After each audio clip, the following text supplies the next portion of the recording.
Hook 30 seconds. Close your eyes and picture the slow waters of the Nile gliding through a silent land.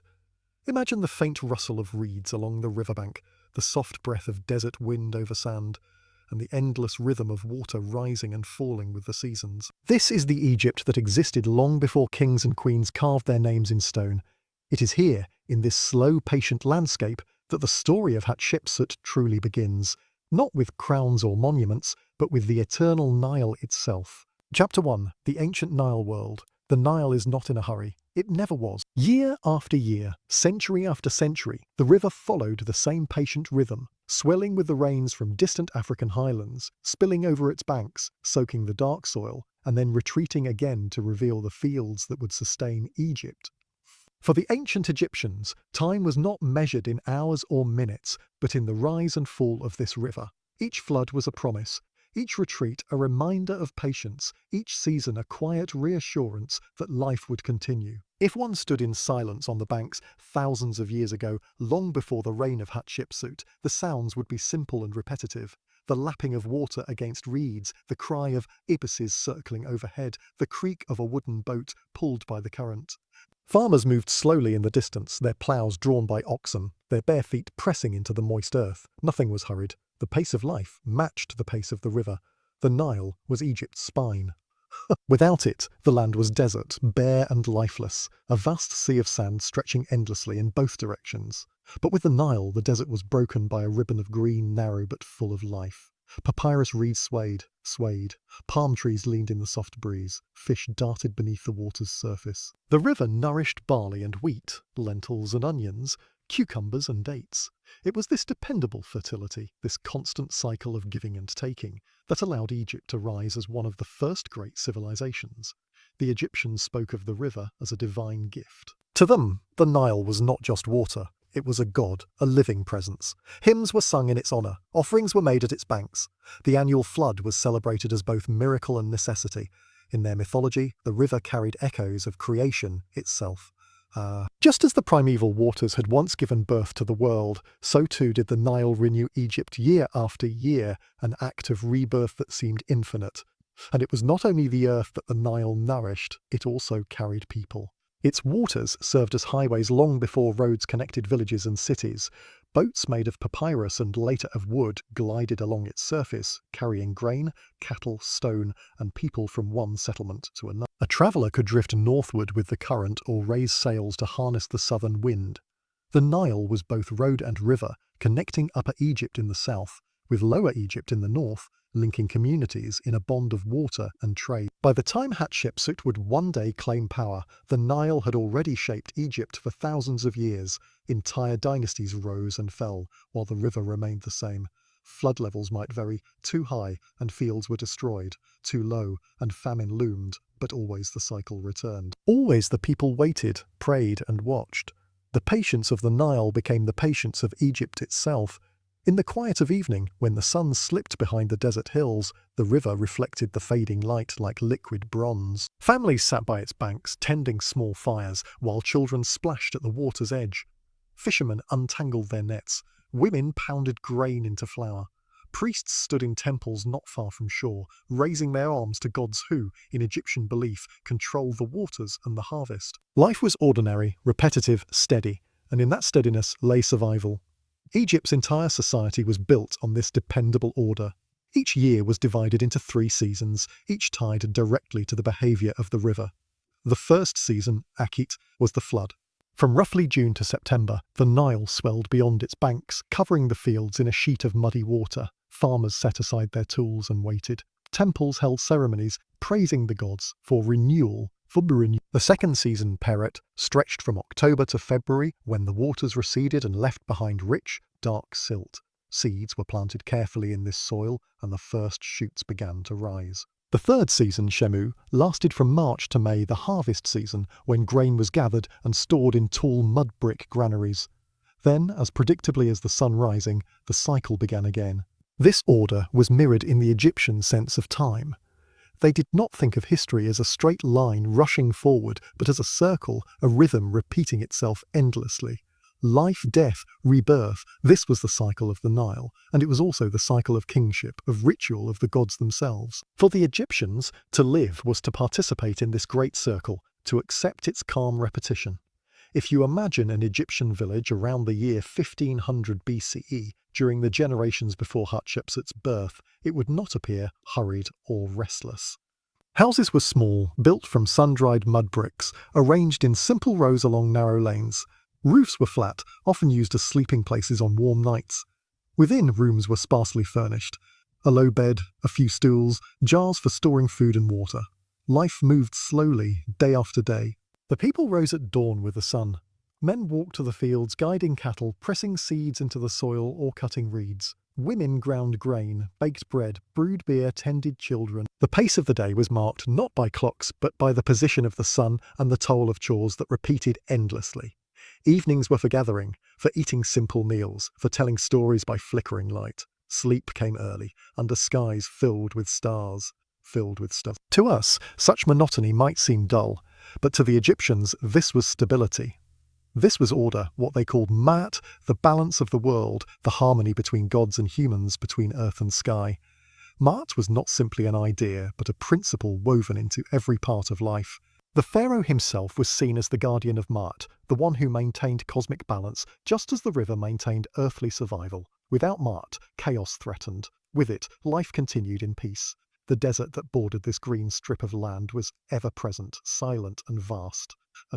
It was both protector and threat. Armies found it hard to cross, shielding Egypt from frequent invasion, but the desert was also a reminder of what lay beyond the river's blessing: dryness, emptiness, death.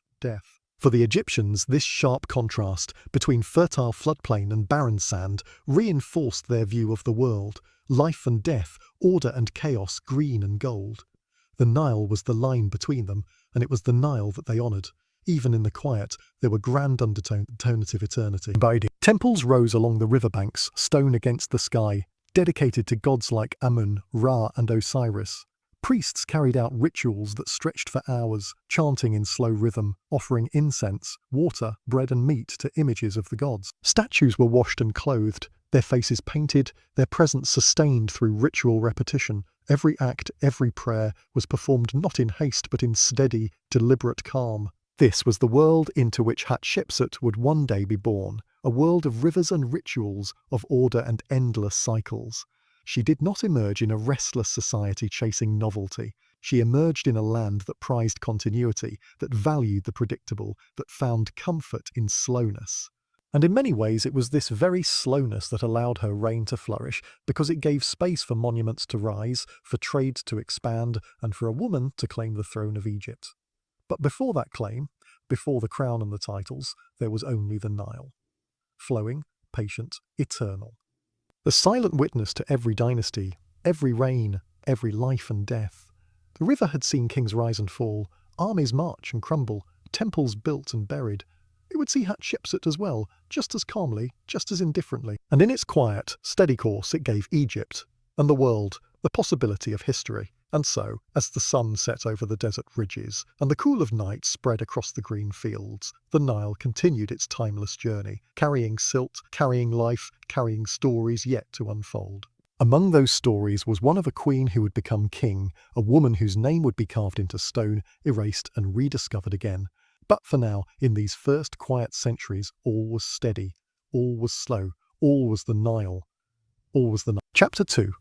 A Royal Childhood. In the year around 1507 BCE, in the great city of Thebes, a child was born into the royal household of Egypt.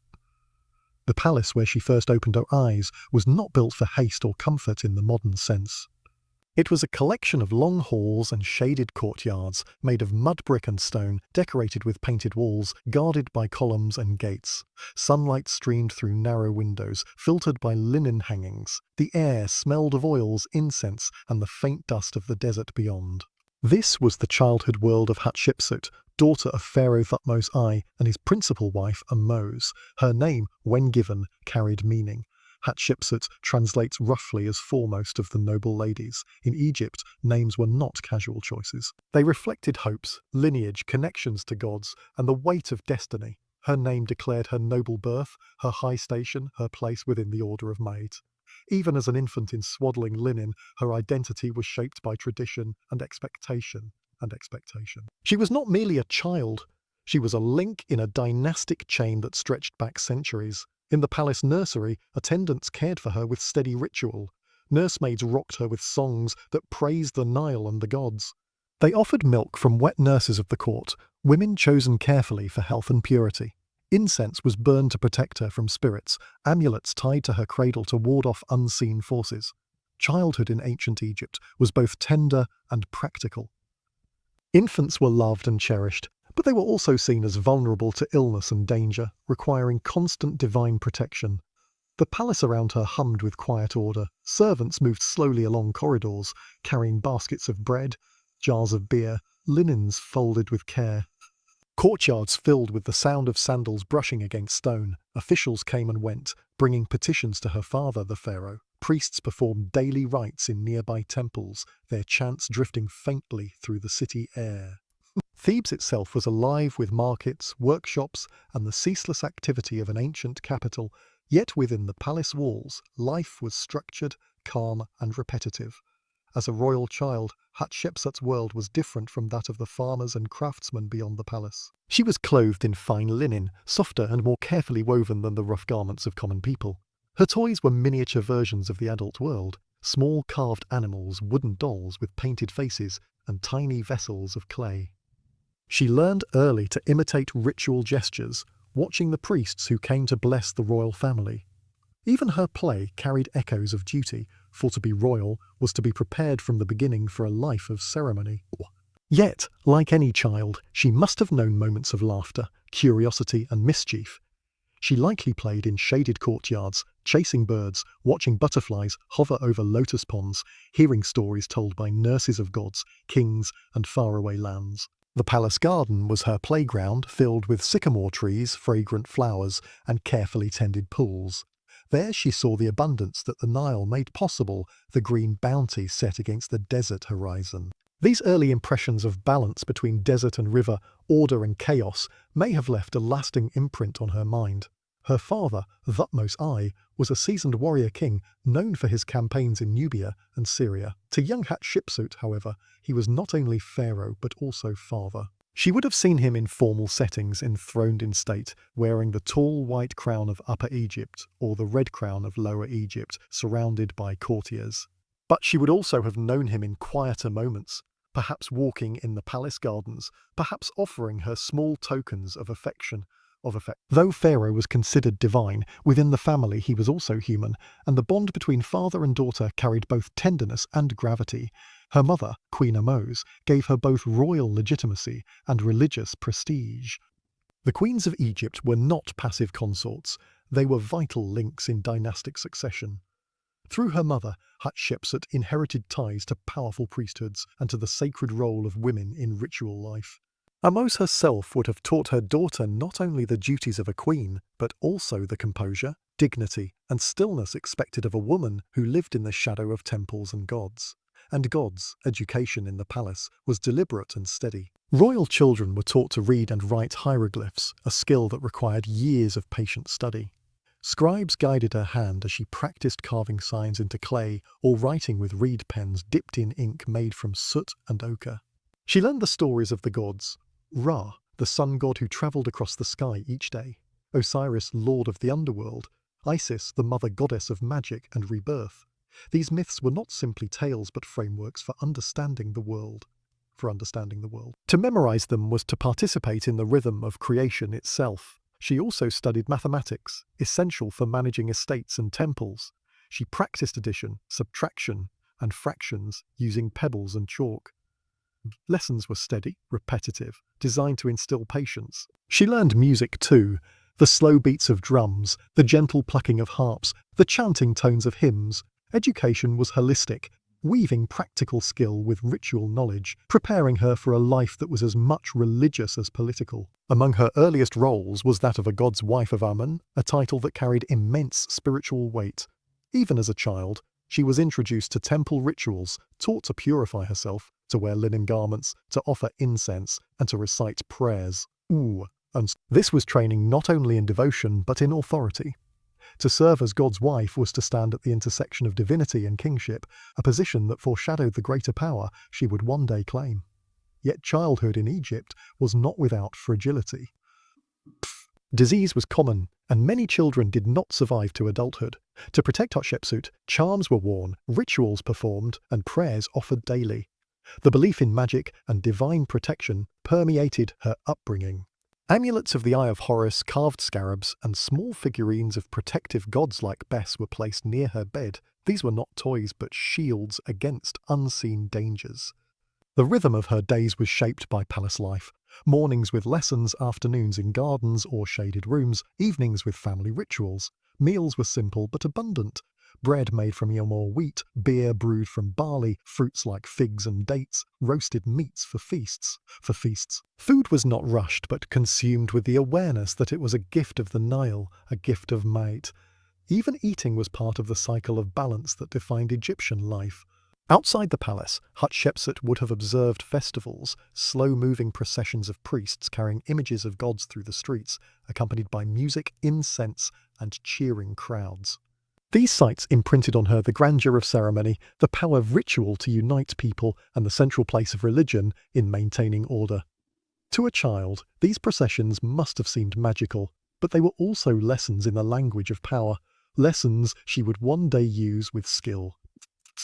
Her siblings, both full and half, played roles in shaping her early world. Some were rivals, others companions. In royal households, children were many, born to the pharaoh by principal and secondary wives. The palace was full of cousins, brothers, and sisters, each with claims and connections. From an early age, Hatshepsut lived in an atmosphere where family was both intimate and political. Bonds of affection coexisted with the knowledge that succession was never simple. Thebes itself, her home city, was both sacred and bustling. To young Hatshepsut, it must have seemed endless. Great temples with towering pylons, markets filled with linen, copper, pottery and food, streets alive with donkeys, cattle and people, and always, in the background, the Nile. Its waters shimmered beyond the walls, reminding her of the eternal rhythm that sustained her world. From the palace terraces, she could look across the river to the western cliffs, where tombs were carved into the rock, silent reminders of death and eternity. Childhood in Egypt was always shadowed by the presence of the afterlife. As she grew, so did her awareness of duty. Royal children were not raised for leisure, but for service. Every gesture, every word, every lesson prepared her for a role in the machinery of state and religion. Yet in the calm and order of her childhood, she absorbed more than duty. She absorbed patience. She absorbed the stillness of ritual, the steadiness of the Nile, the dignity of her parents. These qualities would shape the queen, and eventually the king she would become. For now, however, she remained a child. Curious, watchful, nurtured by attendants, guided by priests, sheltered by palace walls. The slow passage of seasons carried her from infancy to girlhood, each year marked by floods, planting, and harvests. The Nile rose and fell. The temples sang their hymns. The palace continued its routines, and within this quiet, steady rhythm the young girl grew, foremost of noble ladies, a daughter of kings, destined for a story far greater than anyone could yet imagine. Chapter 3. Daughter of Thutmose I. To understand Hatshepsut as a daughter is to first understand her father, Thutmose I.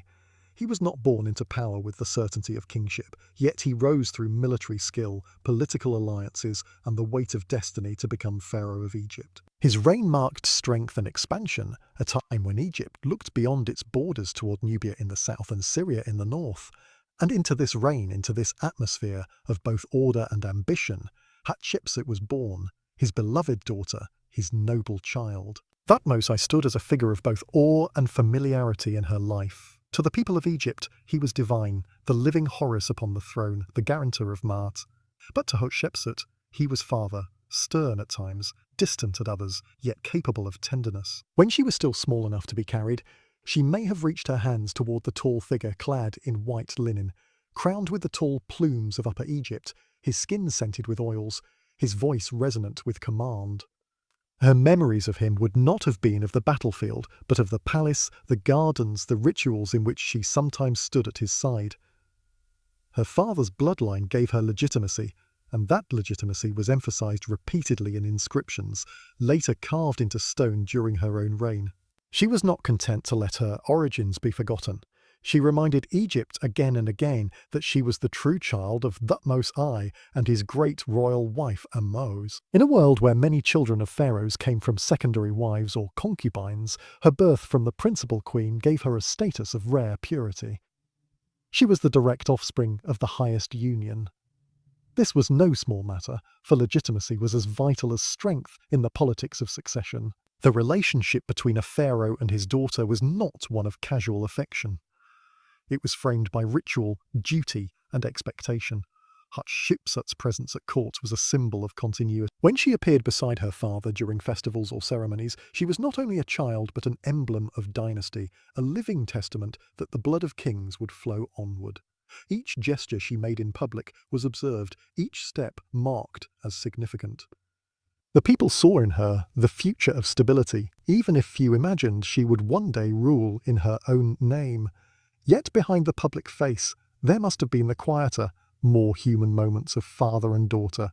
Perhaps Thutmose lifted her into his arms as she reached for a lotus flower. Perhaps he walked with her along the palace corridors, his tall form shadowing her small steps. He may have spoken to her with the gravity of a pharaoh, but also with the warmth of a father who saw in his daughter a reflection of his own legacy. These moments, though unrecorded, must have existed, woven into the silent fabric of family life within the palace.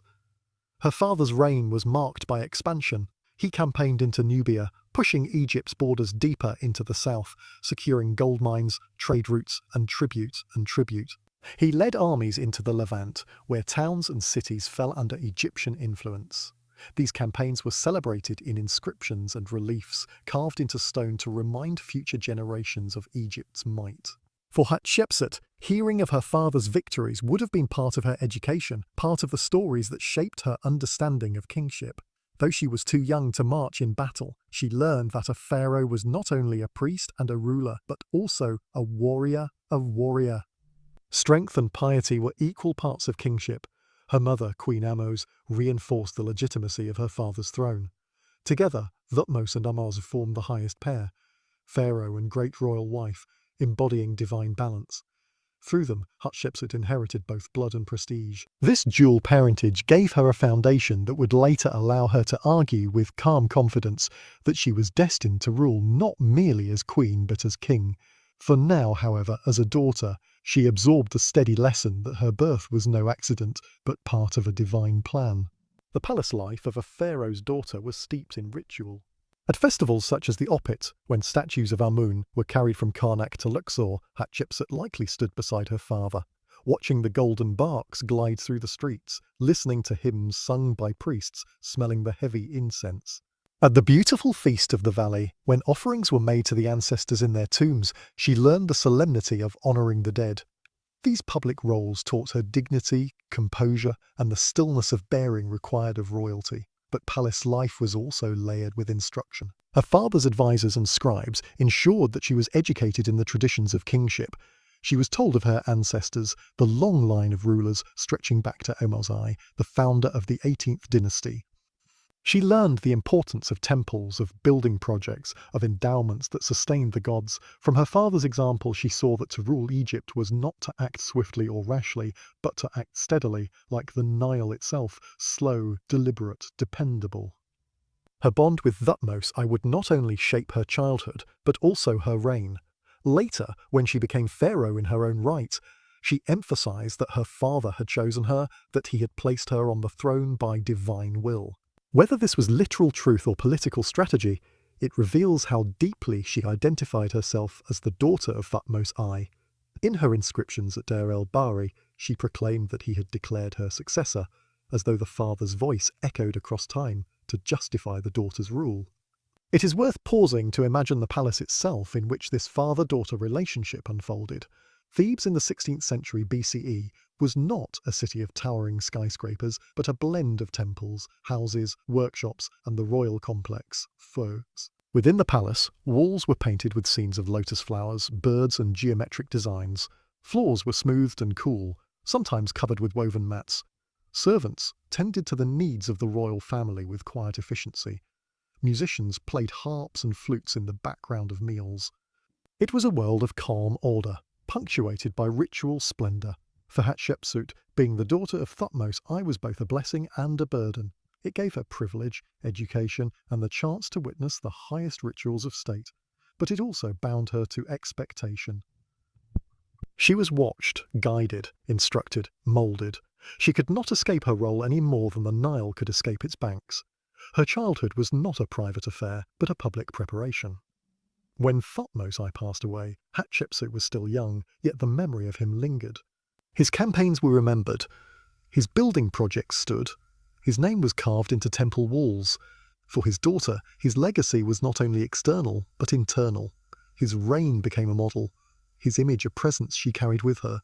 In later years, when she sought to establish her authority, she reached back to her father's name, claiming continuity with him. She was not merely Hatshepsut, queen or king, she was the daughter of Thutmose I, and through him she claimed her place in the eternal line of rulers. And so her childhood as his daughter unfolded with calm inevitability. Days turned into seasons, seasons into years. She grew taller, wiser, more composed. The Nile continued its rhythm. The temples sang their hymns. The palace continued its routine. And within that slow, steady cycle, the daughter of Thutmose I was shaped. Shaped by family, shaped by ritual, shaped by the knowledge that she was not an ordinary child, but one destined for a role far greater than she yet understood. Chapter 4. A Royal Childhood. Marriage to Thutmose II in ancient Egypt. Childhood did not last long, at least not in the way we think of it now.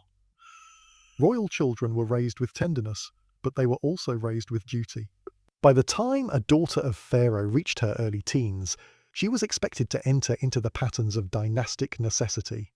For Hatshepsut, this meant that her role as beloved daughter would give way to her role as wife. Her marriage was not simply a personal union, but a deliberate act of political and religious order, designed to secure the throne, to strengthen legitimacy, and to ensure continuity. The man she was destined to marry was not a stranger. He was her half-brother, Thutmose II, the son of her father by a secondary wife, Mutnefrit. This arrangement might seem strange from a modern perspective, but within the framework of ancient Egyptian royalty, it was entirely natural. Pharaohs often married their sisters or half-sisters to preserve the purity of the royal bloodline and to reinforce dynastic claims. To the Egyptians, kingship was a sacred inheritance that required consolidation, and marriage within the family was one way of maintaining that divine continuity. Hatshepsut's childhood therefore flowed quietly into betrothal. The palace in Thebes became the setting for her transition. Not from girl to woman in a sudden rush, but through slow, deliberate rituals. As a royal daughter, she had already been trained in composure, in ritual gestures, in the bearing of dignity. Now those lessons deepened. She was dressed in finer linen, adorned with jewellery of gold, turquoise and carnelian. Her hair was perfumed with scented oils, braided and adorned with beads. Every detail of her appearance was part of preparation, not merely for marriage but for the role of queen consort. Thutmose II was younger than Hatshepsut, perhaps delicate in health, and by some accounts less commanding than his father. Yet he was Pharaoh, the living Horus, chosen by the gods to sit upon the throne. Their marriage brought together his claim to kingship through his father and her claim through both father and mother. Together, they represented a union of legitimacy, his authority as son of Pharaoh, her purity as daughter of the great royal wife. The wedding itself would have been steeped in ceremony. Ancient Egyptian marriages were not celebrated with pomp in the modern sense, but for royalty, the union was recorded, sanctified, and honoured with offerings to the gods. Priests chanted hymns to Amun, to Hathor, to Isis, the divine mothers and protectors of kingship. Incense filled the air, sweet and heavy, drifting across temple courts. Musicians played harps, flutes and sistrums, their rhythms steady and hypnotic. Hatshepsut and Thutmose II were blessed before the gods, their union framed not as passion but as duty, not as private but as cosmic. As queen, Hatshepsut assumed titles that reflected her role. She became Great Royal Wife, the highest feminine title of the court, the one who stood beside Pharaoh in rituals, who shared in his divine image. She was also God's wife of Amun, a title she had held already, but now it carried greater weight, binding her not only to the temple but to the throne. These titles were not mere words. They were responsibilities, carrying expectations of ritual purity, of offerings of participation in the endless ceremonies that sustained Egypt's balance. In the palace, her life shifted from that of a daughter to that of a wife and queen. She moved through halls not as child but as consort, seated beside Thutmose II at banquets, present in the shadow of the throne during audiences. Together, they appeared before their people during festivals, embodying the divine duality of male and female, king and queen. To the Egyptian mind, this union was not accidental.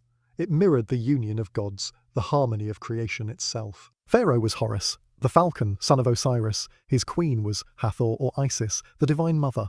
Their marriage reenacted mythology, ensuring that the world remained in balance. Yet, behind the ritual calm, reality was more complex. Thutmose II, by many accounts, was not as vigorous as his father. His reign was relatively short, marked by fewer campaigns, less grandeur. In some inscriptions, his presence seems overshadowed by his queen. Hatshepsut's strength of character, her confidence as daughter of the great royal wife, her education, her composure, all these qualities made her stand out. She was not content merely to stand in shadow. She learned quickly how to navigate the court, how to speak with authority, how to carry herself not only as consort but as potential ruler. Within the palace, the rhythms of daily life continued, calm and repetitive. As queen, Hatshepsut oversaw households, attendants, and rituals. She received gifts from foreign lands, lapis lazuli from Afghanistan, incense from Punt, gold from Nubia, brought to the palace as tribute to Pharaoh. She participated in the care of temples, dedicating offerings to Amun at Karnak. She lived surrounded by luxury, but that luxury was not merely personal. It was political, designed to reflect the abundance of Egypt under divine kingship. Her marriage also brought the expectation of motherhood. Queens were judged not only by ritual roles, but by their ability to produce heirs. Hatshepsut bore at least one daughter, Neferir, who would later play a significant role in her mother's reign. The presence of a child brought continuity, a living embodiment of dynasty. Yet the question of succession remained complex. Thutmose II had children with other wives as well, including a son, Thutmose III, who would one day inherit the throne. Within this web of relationships, legitimacy and rivalry intertwined quietly, setting the stage for future struggles. To the outside observer, however, all was calm. The Nile rose and fell, temples echoed with hymns. The court moved slowly through its routines of banquets, processions, and rituals. Egypt appeared steady under the union of Pharaoh and his great royal wife. In truth, the reign of Thutmose II was brief, perhaps fragile, but the presence of Hatshepsut gave it an air of continuity. She stood as the daughter of Thutmose I, the noble consort, the god's wife, the queen. Her role as wife was not passive, she observed carefully. She learned the workings of government, the relationships between priests, generals, and scribes. She watched how petitions were presented, how decrees were issued, how offerings were distributed to temples. She saw the importance of building projects, however small, during Thutmose II's reign in maintaining the image of Pharaoh's power. These lessons were stored quietly, patiently, waiting for the day when she would use them herself. At festivals, when she stood beside Thutmose II before the crowds, she was not only queen but student of kingship. She saw how the people looked to Pharaoh as the guarantor of Ma'at, how the rituals of procession and offering reaffirmed his divine role. She understood, perhaps more deeply than many, that kingship was not simply a matter of strength or conquest. It was performance, ritual, and the careful weaving of myth and reality. These insights would become the foundation of her own reign. For now, however, she remained queen. Her husband, Thutmose II, bore the weight of the crown, though his reign would not stretch long. Hatshepsut's marriage marked a new phase of her life, a transition from childhood into adulthood, from daughter to consort, from one role into another. And yet, through it all, she carried with her the calm patience instilled in her youth. She did not rush, she did not grasp at power prematurely. She waited, she learned, she absorbed. The days turned into years, quiet in their rhythm. The Nile rose and fell, the fields were planted and harvested. Temples filled with incense, the palace echoed with footsteps, with the soft music of harps, with the murmurs of scribes. In this slow, steady world, Hatshepsut grew into her role as wife and queen, prepared for duties both ceremonial and practical. And though no one could yet foresee it, the short reign of Thutmose II would end, and with it, a new path would open. A path where the queen, steady and patient, would step into the role of regent, and eventually into the role of king. But that was still in the future. When the future For now, Hatshepsut was queen, consort of Pharaoh, daughter of Thutmose I, wife of Thutmose II. She walked the palace corridors, moved through rituals, and lived within the calm, eternal rhythm of Egypt. Chapter 5. The Regency. Hatshepsut as stepmother to Thutmose III when Pharaoh Thutmose II passed from this world. Egypt did not descend into chaos. It did not collapse into turmoil or strife. Instead, the kingdom, as it had done for centuries, moved with deliberate slowness into the next stage of order. Pharaoh was mortal, but kingship was eternal. Pharaoh was one man, but the throne of Egypt, the institution of kingship, the divine role of Horus on earth, could never be left empty. Thutmose II left behind children, and among them was a boy, still young, still tender in age, not yet ready to bear the full weight of kingship. This boy, born of a lesser wife, was Thutmose III. By blood, he was the rightful heir, son of Pharaoh. But by age he was too small, too inexperienced, too unready to rule. In ancient Egypt, this was no small problem. The throne must be filled, the rituals must continue, the offerings must be made, the image of divine order must not falter. But how could a child shoulder that sacred burden? Sacred burden. The solution lay not in hesitation but in regency. When a king was too young to rule, an elder, trusted figure would step forward to guide him, to act in his name, to hold the throne in trust until he reached maturity. In the case of Egypt after Thutmose II's death, that figure was Hatshepsut. It was Hatshepsut. She was the great royal wife. She was the daughter of Thutmose I. She was the woman who carried within her the highest legitimacy of the royal bloodline. She was also the boy's stepmother, positioned naturally to protect him, to stand for him, to serve as the guardian of his kingship. And so the regency began. Life in the palace shifted once again. The throne, draped in gold and carved with the falcon of Horus, now belonged to a child. The small figure of Thutmose III appeared in rituals, lifted high so that the people could see him, surrounded by priests and attendants. He wore the small versions of the royal crowns, the white crown of Upper Egypt, the red crown of Lower Egypt, the double crown uniting both lands. He was pharaoh in name, but not yet in power. The weight of decision, of governance, of ritual performance fell instead to Hatshepsut. Hatshepsut did not take this role hastily. She did not stride forward in a moment of conquest. Rather, she assumed it slowly, carefully, as if simply extending her existing duties. As great royal wife, she had already participated in rituals. As God's wife of Amun, she had already spoken with divine authority in temple courts. Now, as regent, she simply continued, yet each continuation gave her more visibility, more responsibility, more recognition. She appeared in public ceremonies not as a shadow behind a husband, but as the guiding figure beside a child. She issued commands in the name of the boy king. She received delegations, petitions, and tributes. Her voice, calm and steady, became the voice of Egypt's government. Yet always it was framed as temporary. She was not Pharaoh. She was the regent, the stepmother, the guardian. She held power for another, not for herself. In this role, Hatshepsut demonstrated patience and subtlety. She did not declare herself ruler. She did not push aside the child. Instead, she presented herself as his protector, his teacher, his guide. To the people of Egypt, this was reassuring. The continuity of kingship was preserved. The rituals continued without interruption. The temples received their offerings. The Nile's flood was celebrated. Ma'at, the divine order, seemed unbroken. Yet beneath this calm surface, something deeper was unfolding. Each day that Hatshepsut acted as regent, she grew more accustomed to authority. Each decree she issued strengthened her position. Each ritual she performed in the boy's stead reminded the people that she too could embody the role of pharaoh. The boundaries between regent and ruler blurred, gently, slowly, like the shifting sands along the riverbanks. The regency also gave her time to cultivate allies. Within the palace, she worked closely with priests, especially the powerful priesthood of Amun at Thebes. Her role as God's wife of Amun had already tied her to this sacred office, but now, as regent, her cooperation with the temple deepened. She directed offerings, commissioned rituals, and spoke with priests as both queen and guardian of Pharaoh. The temple of Amun, in return, supported her presence, recognizing her authority as beneficial to their own influence.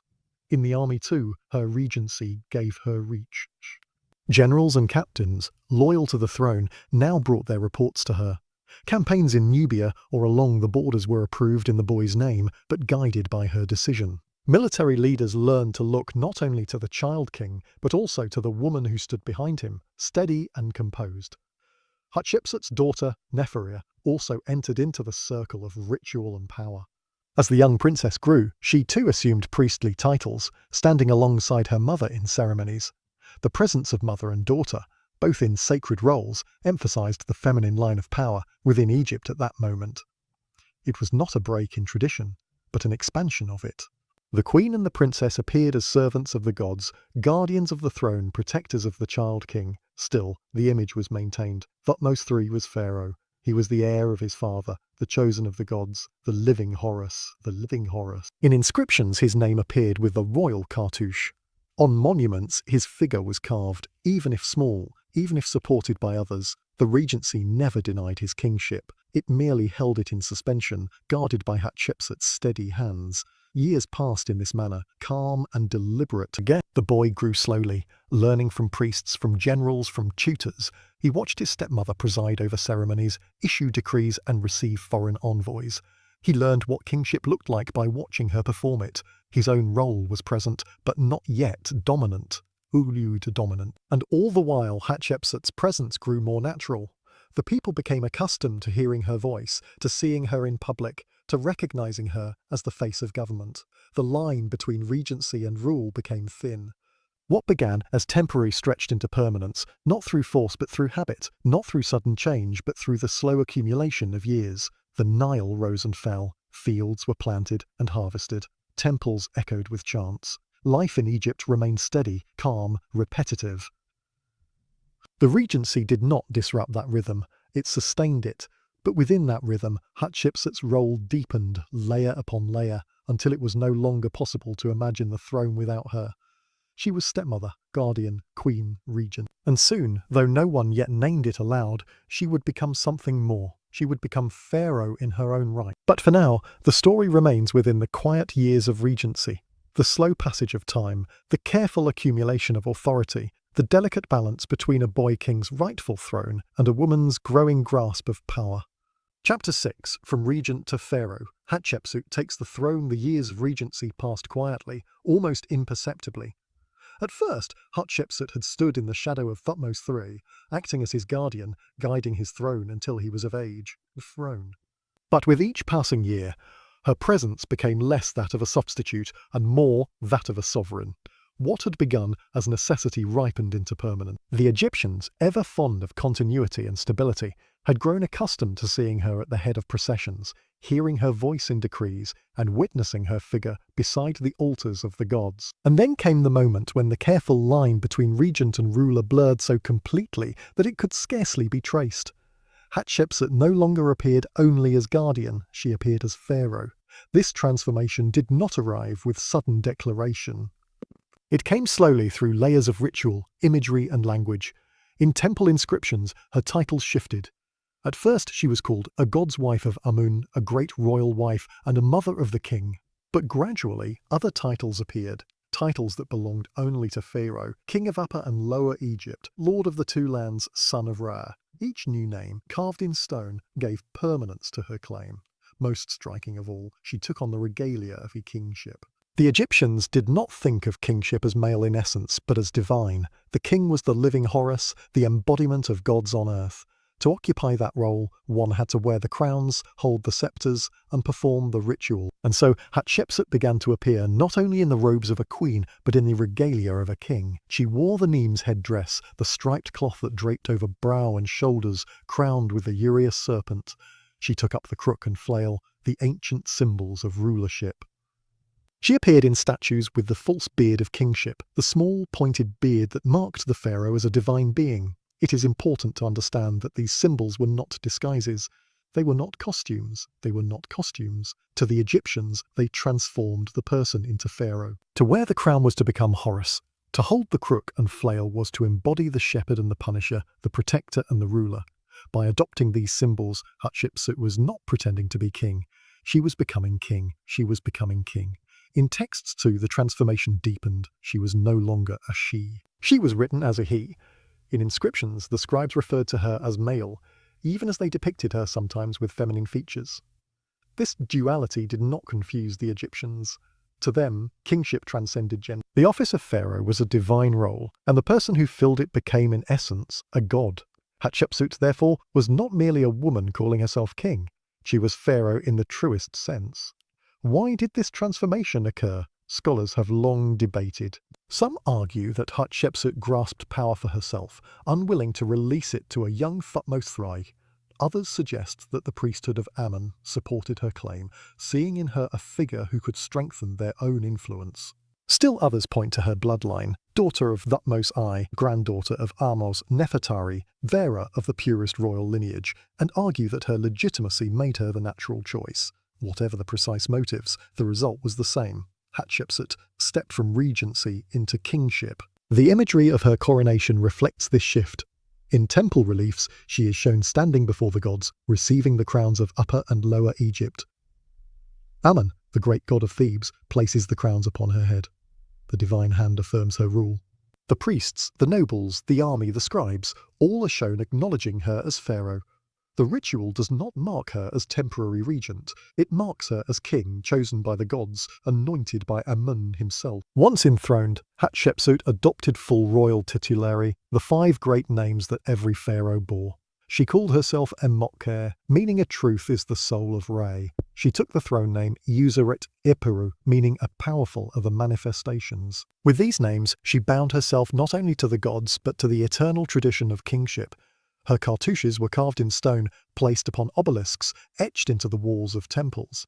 Egypt now had a new pharaoh, Hatshepsut, the king. Yet the transformation was not only symbolic. With her new role came new responsibilities. She launched ambitious building projects, more grand than those of her predecessors in recent memory. She expanded the temple of Ammon at Karnak, erecting towering obelisks of granite, their tips gleaming with electrum, catching the rays of the sun.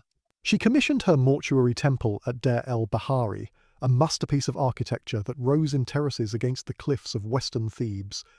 In these monuments, she inscribed her story, her divine birth, her right to rule. She left behind stone testimony that she was not merely regent, but pharaoh by divine will. Her foreign policy also reflected the authority of a sovereign. She organised expeditions to the land of Punt, bringing back incense, myrrh trees, ivory, gold and exotic animals. These expeditions were not military conquests, but trade journeys, reflecting her preference for prosperity over war. The reliefs of Deir el-Bahari show these expeditions in vivid detail. Ships laden with goods, foreign rulers bringing tribute, trees carried in baskets to be planted in Egypt's soil. These images proclaimed her success as pharaoh, not in conquest but in wealth and abundance. The priesthood of Ammon, too, flourished under her rule. She dedicated immense resources to the god, expanding temples, commissioning rituals, offering gifts. In return, the priests of Ammon supported her authority, inscribing her name alongside the gods, presenting her as chosen by Ammon himself. In this symbiotic relationship, her kingship was sanctified again and again. And what of Thutmose III, the boy king, who was now a young man? Oh, a young man. He remained in the background. He appeared in inscriptions, yes, but always secondary.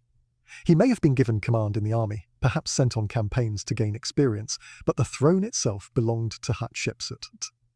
She ruled as pharaoh, not as regent, and his role was that of co-ruler in name, but not in power. Still, the arrangement held. Egypt did not fracture. The army did not rebel. The people did not resist.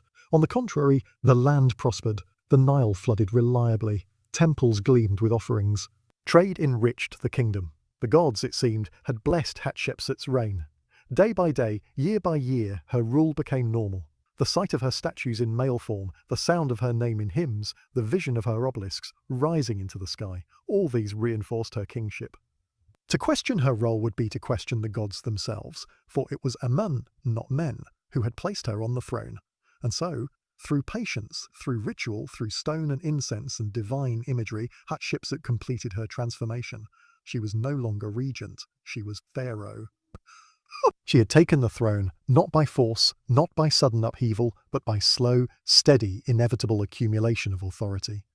In the stillness of Egypt's eternal rhythms, the rising Nile, the harvest fields, the chanting of priests, Hatshepsut's kingship became as natural as the flow of the river. She had crossed the threshold. She was now fully and undeniably king of Upper and Lower Egypt. Chapter 7, building might. Hatshepsut's vision of kingship to be pharaoh was not merely to command. It was not simply to sit upon a golden throne or to wear crowns adorned with cobras of divine fire. To be pharaoh, in the Egyptian imagination, was to embody Mat, the eternal balance, the order that held chaos at bay, the principle that bound gods, nature and humankind into harmony to harmony. Every action of the king, whether in war, in ritual, or in building, was judged not by personal ambition, but by its ability to sustain mate. For Hatshepsut, the first woman to step fully into the role of pharaoh, this principle was both challenge and opportunity.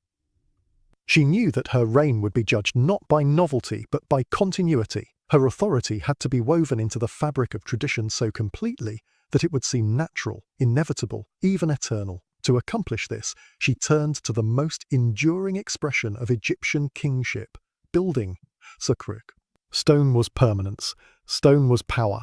A pharaoh's reign was measured not only by years but by monuments, temples, obelisks, statues that rose from the earth and touched the heavens. The Nile might rise and fall, harvests might flourish and fade, but stone endured. And so Hatshepsut began to shape Egypt's landscape in her image, inscribing her philosophy of kingship into pillars, walls and obelisks that would outlast her lifetime. Her vision began with Karnak, the great temple of Amun at Thebes. Amun was not just a god. He was the god of the empire, the hidden one, the father of creation, the supreme deity whose favour legitimized Pharaoh's rule. For Hatshepsut, devotion to Amun was not optional, it was the cornerstone of her kingship, and so she lavished gifts upon his temple. She ordered colossal obelisks, carved from single blocks of granite quarried at Aswan, dragged hundreds of miles along the Nile, and erected at Karnak's heart. Rising into the sky, their golden tips flashed with sunlight, symbols of the pharaoh's connection to Ra, the sun god, and offerings of devotion to Amun. In inscriptions upon these obelisks, she spoke in tones of humility and devotion. I did this with a heart filled with love for my father Amun, who raised me above kings who were before me. These words reveal her careful balance. She was pharaoh, yes, but she framed her kingship not as personal ambition, but as filial duty, duty to her divine father Amun, duty to Mart. By presenting herself as the child of the god, she justified her reign as divinely ordained, not self-willed. Beyond Karnak, her greatest masterpiece rose against the cliffs of western Thebes, her mortuary temple at Deir el-Bahari. Few monuments in Egypt match its elegance. Designed by her steward and architect Senenmut, the temple consisted of terraces ascending toward the cliffs, colonnades of square pillars, and ramps that carried worshippers upward in solemn procession. At each level, chapels and sanctuaries honoured the gods, with Amun foremost among them. The temple was not only a place for offerings to Hatshepsut's spirit after death, it was a manifesto in stone. On its walls she inscribed her divine birth, depicting herself as daughter of Amun, conceived by the god in her mother's chamber, legitimized before she ever entered the world. She inscribed the great expedition to Punt, with ships laden with incense trees and exotic animals, symbols of abundance and prosperity under her reign. She inscribed her coronation, showing gods and priests alike, affirming her right to wear the double crown. Every relief, every inscription, every colonnade whispered the same message. Hatshepsut was pharaoh by divine will, guardian of Maat, restorer of order, bringer of plenty. Her philosophy of rule shone through in these choices. Unlike pharaohs who gloried in conquest, Hatshepsut emphasized prosperity, trade, piety, and building. She did not send her armies in endless campaigns to expand Egypt's borders. Instead, she expanded Egypt's wealth through commerce, diplomacy, and monumental construction. Her Egypt was not a kingdom of war, but a kingdom of order, abundance, and devotion. The philosophy extended to how she depicted herself. In statues, she often appeared in full male regalia, kilt, Neem's headdress, false beard. Yet the features of her face, calm, serene, composed, were unmistakably hers. She was both male and female, both queen and king, embodying kingship as an office beyond gender. Sometimes she allowed herself to be shown in feminine form, wearing a dress with delicate features identified with titles of queenship. At other times, she appeared as pharaoh in every sense, muscular, square-jawed, commanding. This duality was not contradiction, it was deliberate. It expressed the truth that kingship was not bound by the flesh of the ruler but by the role itself. She was Pharaoh, and Pharaoh was eternal. Her devotion to Maat was also reflected in the stories she chose to tell. On temple walls, she declared that her reign was one of stability and plenty, that Egypt flourished because she kept Maat in balance. She described how she acted not for herself but for Amun, her divine father, who had chosen her above all others. By grounding her rule in Maat and Amun, she made it almost impossible to challenge her authority without appearing to challenge the gods themselves. And Egypt prospered under her vision, and temples multiplied, trade routes flourished. Gold, incense, ivory, and exotic animals enriched the land. The people saw their pharaoh as a source of plenty, a figure who connected earth and heaven, a ruler whose reign embodied the very principle of cosmic balance. But beneath this grandeur, the rhythm of daily life continued unchanged. The Nile rose and fell, farmers sowed and harvested, priests chanted hymns in darkened sanctuaries, scribes recorded offerings in careful hieroglyphs, soldiers marched along desert paths, protecting borders. Life in Egypt was slow, repetitive, eternal. Hatshepsut's vision of kingship did not disrupt this rhythm. It preserved it, strengthened it, carved it into stone so that future generations would remember. And so, as obelisks gleamed in the sun, as terraces rose against cliffs, as incense drifted upward to the heavens, Hatshepsut's reign became not only a period of rule, but a philosophy of existence. To build was to honour Maat, to honour Amun was to honour Egypt. To sustain Egypt was to sustain the cosmos itself. Through patience, devotion, and the permanence of stone, Hatshepsut etched her vision into the very landscape of her country. She was Pharaoh, but more than that, she was the living servant of Maat, the eternal guardian of order. And in that vision, she found the strength to reign not as anomaly, but as destiny. Chapter 8. The Great Expedition to Punt. A pharaoh's boldest dream in the stillness of the desert cliffs at Deir el-Bahari. The walls of Hatshepsut's mortuary temple breathe with images of ships, of trees, of strange animals, and of people who came from a distant land. This is the story of Punt, the land of the gods, as the Egyptians called it. To Hatshepsut, it was not simply a place on a map, it was a promise, a vision of wealth, wonder, and divine favour. Of all her achievements, none captured the imagination of her contemporaries or her posterity, quite like the great expedition she dispatched to Punt. The land of Punt was mysterious, even to the Egyptians themselves. For centuries, it had been celebrated in hymns as a source of precious things. Incense, ebony, gold, ivory, exotic animals, and fragrant resins. But its precise location remained elusive. Some modern scholars have placed it along the Red Sea coast of modern-day Eritrea or Somalia. Others suggest it may have extended into parts of Sudan or Yemen. To the Egyptians, geography was less important than essence. Punt was a place where the divine touched the earthly. Its products were not mere commodities, but sacred substances, offerings pleasing to the gods, especially Amun, to whom Hatshepsut owed her kingship. The expedition, as carved into the colonnades of Deir el-Bahari, was monumental in scope. Preparations would have begun long before the ships set sail. Timber was cut and shaped into sturdy seagoing vessels. Ropes were twisted, sails woven, jars packed with water and provisions. Scribes recorded inventories, while captains studied routes, winds, and stars. The harbour at Qusair, or Mersagoasis along the Red Sea, must have buzzed with activity as the fleet gathered, its wooden hulls gleaming, its crews restless with anticipation.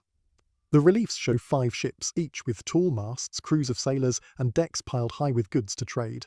They are propelled by both sail and oar, a reminder that the voyage was long, arduous, and uncertain. For though Egyptians were masters of the Nile, the open sea posed far greater risks. Storms could sweep down without warning, reefs could tear through hulls, and unfamiliar coasts might conceal dangers. Yet the rewards outweighed the risks. For incense alone, essential for temple rituals, Egypt depended on foreign lands. To bring it back in abundance would glorify Hatshepsut and prove that the gods favoured her reign. When the fleet reached Punt, they encountered a land unlike their own. Reliefs depict houses raised on stilts, with ladders leading to doorways, perhaps to protect from floods or wild animals. They show lush trees, perhaps frankincense and myrrh, whose resins were precious offerings. They show the rulers of Punt. A king with a long beard and a queen of unusual form, depicted with rolls of flesh, a wide body, and distinctive features. Her image has fascinated scholars for centuries, sparking debates about whether it reflected an artistic convention, a medical condition, or a symbolic representation. The meeting of Egyptians and Puntites is shown as peaceful, even joyous. Gifts were exchanged. Punt's rulers brought exotic goods: ebony, ivory, gold, leopard skins, monkeys, dogs, and most importantly, living myrrh trees. These were not just branches or resins, but entire trees with roots and soil transported back to Egypt so they could be replanted near temples, ensuring a steady, living supply of incense for offerings to Amun. The Egyptians, in turn, brought goods of their own: jewellery, metal tools, and Egyptian manufactures. The reliefs delight in detail. They show Puntite men leading animals bearing incense, carrying bundles of goods. They show Egyptians loading ships with trees whose roots dangle, ready for the long journey home. They show processions of abundance, a vision of prosperity made visible in carved stone. To look upon these scenes was to feel Egypt's wealth expanding, its horizons broadening, its pharaoh's glory confirmed. The journey back must have been perilous. Laden ships rode low in the water. Crews faced heat, storms, and the constant fear of loss. But when they finally returned, the spectacle was unmatched. Imagine the procession up the Nile, ships gleaming, decks piled with treasures, sailors triumphant. Incense trees swayed, exotic animals drew curious crowds, and precious resins filled the air with fragrance. To the people of Thebes, it was not just trade. It was a miracle, a gift from distant gods delivered by their pharaoh. Hatshepsut seized the moment to engrave the story into eternity. At Deir el-Bahari, the reliefs proclaim not only the expedition's success, but its divine sanction. She inscribed that it was Amun himself who commanded the voyage, who desired offerings from Punt, who guided her fleet across the waters. By framing it as obedience to Amun, she turned commerce into piety, trade into divine will, and success into proof of her rightful kingship. In truth, the Punt expedition symbolized more than material gain. It embodied Hatshepsut's philosophy of rule. Where other pharaohs gloried in conquest, she gloried in abundance. Where others sought victory over enemies, she sought harmony with allies. She did not march armies across borders, but sent ships across seas. Her legacy was not measured in captives or plunder, but in incense trees and carved reliefs of prosperity. This was kingship as she imagined it. Maat sustained not by violence but by balance, by wealth flowing into Egypt, by temples filled with offerings, by gods appeased with fragrance and plenty. The incense trees, replanted in temple gardens, were a symbol of this vision. They transformed Egypt's landscape, making foreign abundance part of domestic ritual. When priests burned incense before Amun's statue, they were not merely performing worship. They were enacting Hatshepsut's triumph, drawing upon a resource she had delivered from the ends of the earth. Each wisp of smoke rising in temple air was a reminder of her foresight, her devotion, her boldness. To later eyes, the reliefs of Punt stand out precisely because they are unusual. Pharaohs boasted of battles, of enemies crushed, of tributes seized. Hatshepsut boasted of trade, of trees, of peaceful exchange. Her choice was deliberate. She wished to be remembered not as a warrior, but as a bringer of prosperity, as a pharaoh who made Egypt bloom with abundance. In this, she was unique. In this, she etched her name into history, not by the sword, but by the sail. And so, as the sun set upon the cliffs of Thebes, its golden light bathing the terraces of Deir el-Bahari, the story of Punt glowed upon the stone. Sailors who once sweated under the weight of ropes and sails faded into memory. Punt's queen, carved with her striking form, endured in relief. Trees with roots still dangling stood frozen in procession, and Hatshepsut, serene, calm, eternal, presided over it all. For those who walked among the colonnades, the message was clear. Egypt prospered because Pharaoh obeyed Amun, because Pharaoh sought harmony across seas, because Pharaoh sustained Maat. The great expedition to Punt was not just a journey to a distant shore. It was a vision of kingship itself, carved into eternity by the hand of a queen who became king. Chapter 9. Senenmut, architect, confidant, and mystery in the quiet corridors of Hatshepsut's Egypt, amid the rising obelisks and the terraces of Deir el-Bahari. One name recurs with unusual frequency: Senenmut. Scribes carved his titles, his likeness, and his achievements into stone. He was not a royal by birth. He was not a general, nor a prince, nor a high priest, yet his presence radiated from the heart of her reign. He designed temples. He educated her daughter. He appeared in inscriptions at sites that bore the pharaoh's glory. lore. To study Hatshepsut's Egypt is to encounter his shadow again and again, a figure at once indispensable and enigmatic. Senenmut was born far from royalty. His parents, Ramos and Hatnefer, were of modest but respectable standing, commoners, yet perhaps prosperous ones. Archaeologists discovered their tomb near Thebes, simple but carefully arranged, containing grave goods of a family neither poor nor powerful. That their son rose to prominence in the royal court is testimony not to inheritance but to talent. What drew Hatshepsut's eye to Senenmut is uncertain. Perhaps it was his skill as a builder, his organisational genius, his eloquence with words, or his loyalty. Perhaps it was the simple fact that he embodied what pharaohs so often valued, a servant who could transform vision into reality. Whatever the cause, he rose swiftly. Titles accumulated beside his name. He became a steward of the god's wife, an office tied to Hatshepsut's role as the chief female priestess of Amun. He became tutor to Neferia, Hatshepsut's daughter, charged with shaping the mind of the child who was, for a time, heir to the throne. He became overseer of all works of the king, the man who planned and executed the grand constructions that defined the reign. At Deir el-Bahari, his influence is written into stone. The terraces and colonnades of Hatshepsut's mortuary temple, its careful harmony with the cliffs, its elegant ramps and statues, bear his signature. It was Senenmut who transformed vision into architecture, who oversaw labourers, who arranged stones, who aligned walls with celestial paths. Without him, the temple might have been smaller, simpler, less enduring.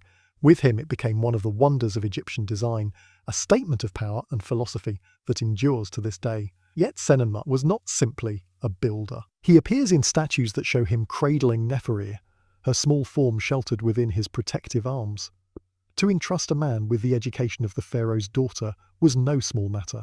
It signalled not only professional competence, but personal trust of the highest order. Through this role he was bound intimately to Hatshepsut's household, a confidant as well as an administrator.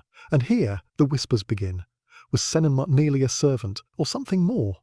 Did the queen who became king share with him affection, intimacy, perhaps love? The sources do not say so outright, but they tempt speculation. His name and image appear with unusual frequency. His statues are bold, sometimes showing him in positions of closeness to the royal family, rarely granted to one of non-royal birth. In graffiti hidden on the walls of workers' huts near Deir el-Bahari, a crude drawing shows a woman with royal headdress in a sexual pose with a man. Some have wondered, is this a mockery of Hatshepsut and Senenmut, drawn by workers amused or scandalised by their closeness? Historians tread carefully. Egypt's records are full of silences, and silence does not always imply secrecy. It may simply reflect loss. What is clear is that Senenmut was unusually powerful for a commoner, unusually visible in a reign dominated by one woman's unprecedented kingship. His rise was not accidental. It was the product of Hatshepsut's confidence in him. Whether that confidence was professional, personal, or both, remains one of history's tantalising mysteries.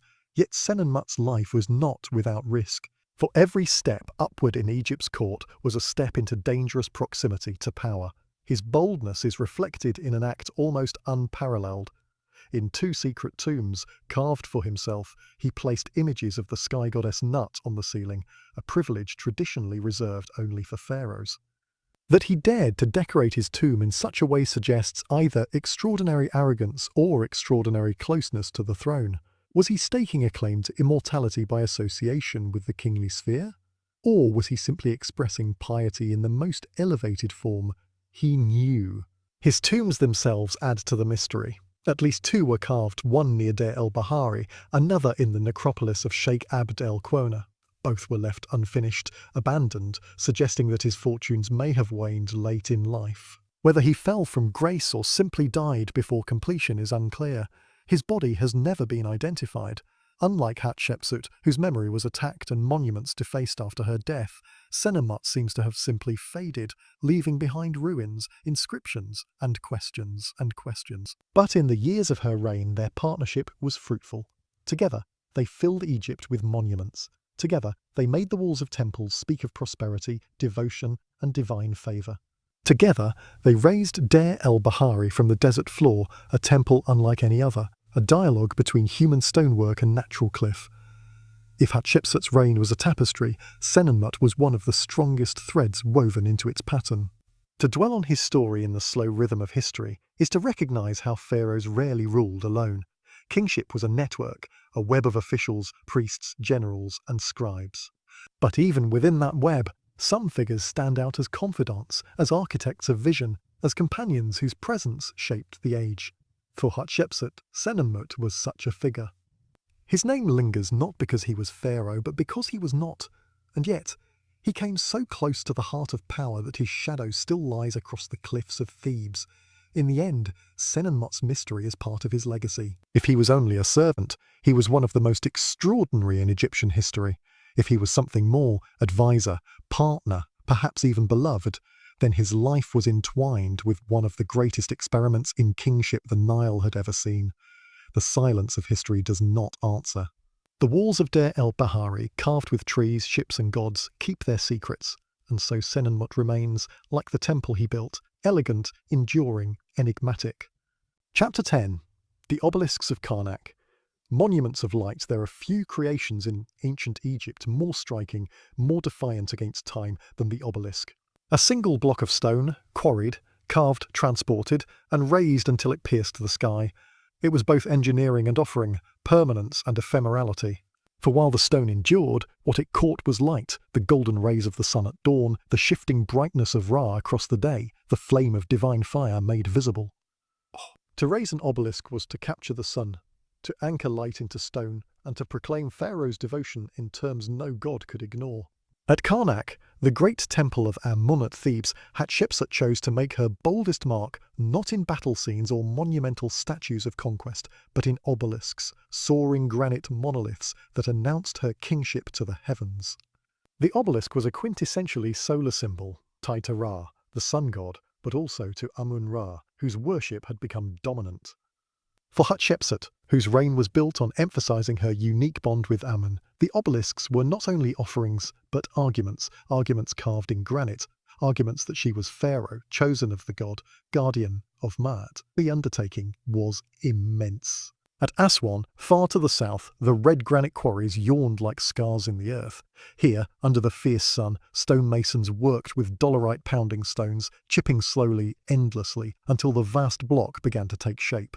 One still lies there today, abandoned, the famous unfinished obelisk, cracked before it could be freed from the bedrock. Its sheer size demonstrates the ambition of the project. An obelisk more than 40 metres long, the largest ever attempted. If completed, it would have weighed over 1,000 tons. The workers' chisel marks are still visible, as if they had just stepped away. The obelisks Hatshepsut succeeded in raising were themselves marvels. Two in particular, erected at Karnak, were recorded in inscriptions as achievements unparalleled. Each soared more than 30 metres, their tips covered in electrum, a gleaming alloy of gold and silver, so that when the sun rose over the Nile, its first rays would strike the pinnacle, flashing brilliance visible across the city. It was not simply architecture, it was ritual in motion, a daily drama in which the sun god's light anointed Pharaoh's gift. On the bases of these obelisks, Hatshepsut had inscriptions carved that reveal her tone of devotion and pride. I have made these things with a heart that loves my father Amun, who set me upon the throne of the two lands. I did not conceal what I said. I did not say this boastfully. For what I have done is from my heart. In these words, we glimpse the careful construction of her image. She frames the obelisks not as monuments to herself, but as offerings born of love. To emphasize humility while raising monuments of grandeur was a subtle balance, but it was necessary. For in her reign, every gesture had to defend her right to rule. The journey from quarry to temple was itself a triumph. To move such colossal blocks required engineering skill and human effort on a scale difficult to imagine. The obelisks were dragged down to the Nile on sledges, lubricated with water and mud to ease their passage. Barges were prepared, reinforced to bear the crushing weight. The arrival at Thebes must have been a spectacle. The colossal stones gliding toward Karnak, dwarfed only by the cliffs that framed the horizon. But the greatest challenge was the raising itself. Modern engineers debate how the Egyptians accomplished the feat. Some suggest sand ramps, slowly piled higher until the obelisk could be tilted upright. Others propose counterweights, ropes, and ingenious systems of leverage. However, it was done. The result was astonishing. From raw stone in the desert quarry to a needle of light in Karnak's heart, the obelisk's journey embodied mastery over nature, over stone, over the very forces of balance and order. The symbolism could not be ignored. To stand before Hatshepsut's obelisks was to be reminded of Egypt's stability, of Pharaoh's strength, of the god's favour. Each obelisk was a frozen sunbeam, eternal, untouchable, proclaiming not just her devotion but her legitimacy. When male kings before her had raised obelisks, she matched them. Where they had sought divine recognition, she claimed it. Her monuments were not smaller, nor lesser, nor apologetic. They were equal, even greater. Her obelisks also speak to her philosophy of light and permanence. They were, in a sense, paradoxes, fleeting sunlight made permanent, the intangible captured in the tangible. Hatshepsut, whose reign had to balance the impermanent reality of her gender in a male office, may have seen in them a metaphor for her own kingship. Like sunlight bound into stone, her authority was both natural and enduring, both delicate and unbreakable. For the priests of Amun, the obelisks were gifts beyond compare. Each dawn, as the temple filled with chanting and incense, the obelisks blazed, reminding all present of Pharaoh's devotion. Their electrum tips, glowing gold, echoed the sun's eternal rebirth, a promise that Egypt too would endure. Even centuries later, fragments of Hatshepsut's obelisks inspired awe. One, toppled and broken in antiquity, still lies near Karnak, its inscriptions clear. But another, still standing, reaches toward the sky as it did nearly 3,500 years ago. Travellers in later ages, Greeks, Romans and modern archaeologists, marvelled at their size, their elegance, their audacity. They saw in them what Egyptians had always intended, the marriage of human effort with divine symbolism. The obelisks of Karnak remind us that Hatshepsut's reign was not about fleeting power, but about eternity. To build in stone was to claim permanence. To raise monuments of light was to ensure remembrance, and to inscribe them with devotion was to anchor her kingship not in politics but in the divine. Thus, long after her name was chiselled away from other monuments, long after her images were defaced, the obelisks still stood. The sun still struck their tips, the stone still bore her inscriptions, and though history tried to erase her, light and stone refused to forget. Chapter 11. Daily life in Hatshepsut's Egypt. Farmers, priests and scribes pharaohs carved their names into stone, raised obelisks, and sent fleets across the seas. But the rhythm of Egypt was not set by kings alone. It pulsed with the waters of the Nile, with the planting of fields, with the chanting of priests, with the scratching of scribes upon papyrus. Hatshepsut's reign, though remembered through temples and monuments, was also lived in the daily labour of her people. The farmers who fed the land, the priests who tended the gods, the scribes who recorded Egypt's life in careful lines of ink. To understand Hatshepsut's Egypt, we must walk slowly among them, not as rulers but as quiet observers, watching the patterns of days that repeated with the turning of the seasons. The Nile was Egypt's lifeblood. Each year, around the time of the star Sirius rising in the summer sky, the river began to swell. Fed by distant rains in the Ethiopian highlands, the floodwaters crept across the fields, turning the dry, cracked earth into a sea of silt and promise. Farmers waited patiently, measuring the waters with nilometers, carved stairways and columns that tracked the flood's rise. A good inundation meant abundance. A poor one meant hunger. The pharaoh, as guardian of Maat, was believed responsible for the river's harmony. When the floods came well, it was proof of divine favour. As the waters receded, farmers hurried to plough. Oxen dragged wooden ploughs through the damp soil, breaking it into furrows. Sowing began, seeds scattered by hand, pressed into the ground with hoes. Wheat and barley were staples, the grains that became bread and beer, the twin pillars of Egyptian diet. Alongside them grew flax for linen, vegetables in small plots, and date palms heavy with fruit. Work was communal and unending. Families laboured together, children guiding animals, women weaving baskets for harvests, men sweating under the sun. Harvest was a time of both toil and celebration. The sickles with flint blades cut the golden grain. Sheaves were bundled, carried on donkeys, stored in granaries with their high mud brick walls. From there, a portion was claimed as tax, filling the state stores, sustaining temples, feeding labourers on royal projects. The rest sustained villages baked into flat loaves, brewed into beer that nourished as much as it intoxicated. To drink beer was not indulgence but necessity. It was food in liquid form, safe and sustaining. Life in the village was simple. Houses were small, built of mud brick, their walls whitewashed against the sun. Roofs were flat, often used as sleeping places during hot nights. Inside, rooms were sparse, a hearth for cooking, a low bed of wood or red, jars for storing grain and oil. Families rose with the sun, worked with the daylight, rested when darkness fell. Entertainment was modest. Songs, games with pebbles or carved boards, dances during festivals. Yet in these rhythms lay continuity. The same routines repeated generation after generation, binding people to land and river, to Pharaoh and gods. While farmers laboured in fields, priests moved within temples. Hatshepsut's Egypt was rich with sanctuaries, and none more powerful than Karnak, home of Amun. Priests rose before dawn, bathed in cold water, shaved their heads, and donned clean linen. Purity was essential. No uncleanliness could be brought before the god. In dark inner chambers, they tended the statue of Amun, a figure of gold hidden from public view. They washed it, dressed it in fine garments, anointed it with oil, adorned it with jewellery. They burned incense, perhaps from the very trees brought from Punt, filling the halls with fragrant smoke. They recited hymns, chanted prayers, offered bread, meat, beer and fruit. The people rarely saw the god directly. But on festival days, the statue emerged, carried on the shoulders of priests, borne in gilded barks through temple courts, sometimes even across the river to shrines on the west bank. Crowds gathered, music played, dancers whirled, and offerings overflowed. In these moments, the sacred and the everyday touched, and the people felt themselves part of the divine order that Pharaoh upheld. Temples were not only places of worship, but also centres of economy. They owned land, granaries, workshops. They employed scribes, labourers and craftsmen. They stored wealth and distributed offerings.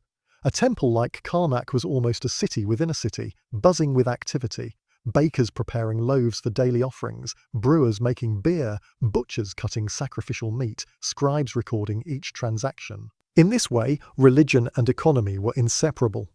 Devotion to gods was woven into the very fabric of Egypt's sustenance, and binding all together were the scribes, the keepers of words, the counters of grain, the silent administrators of Pharaoh's will.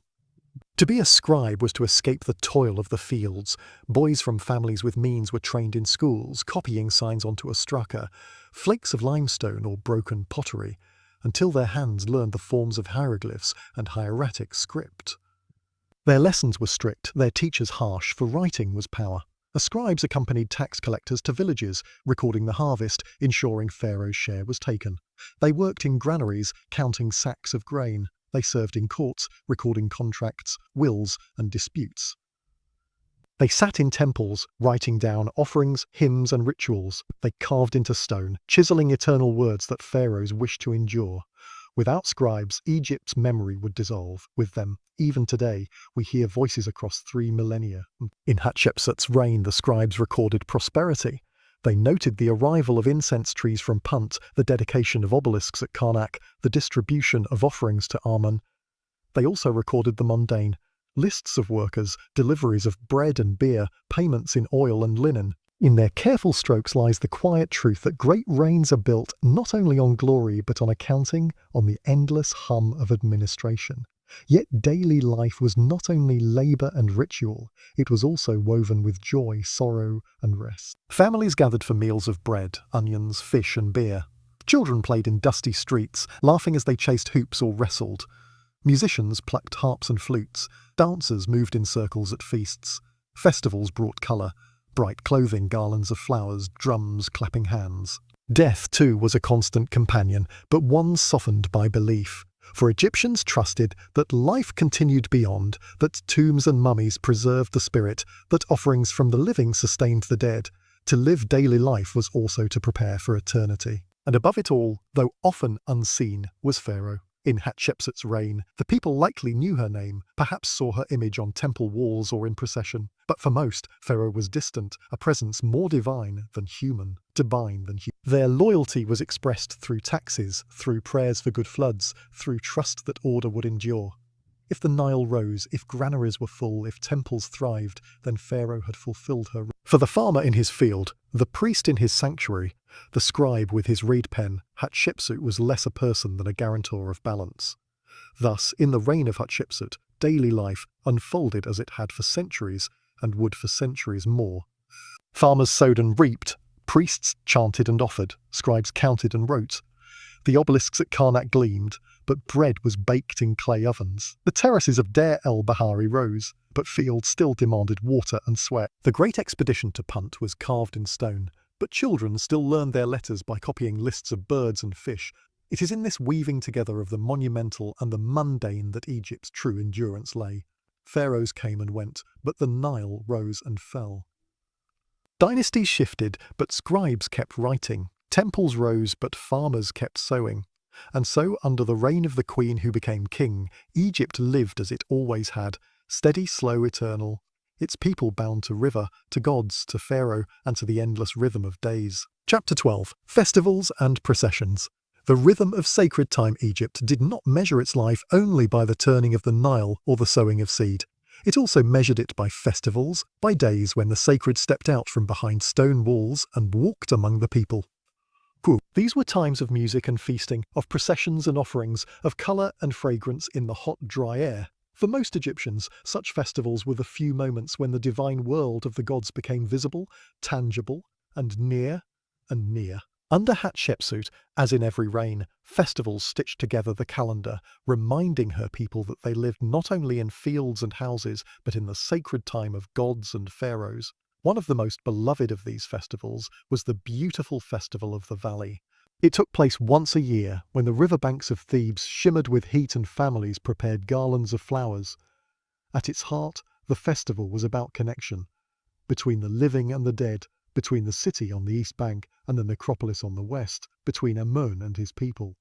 The festival began in the Grand Temple of Karnak.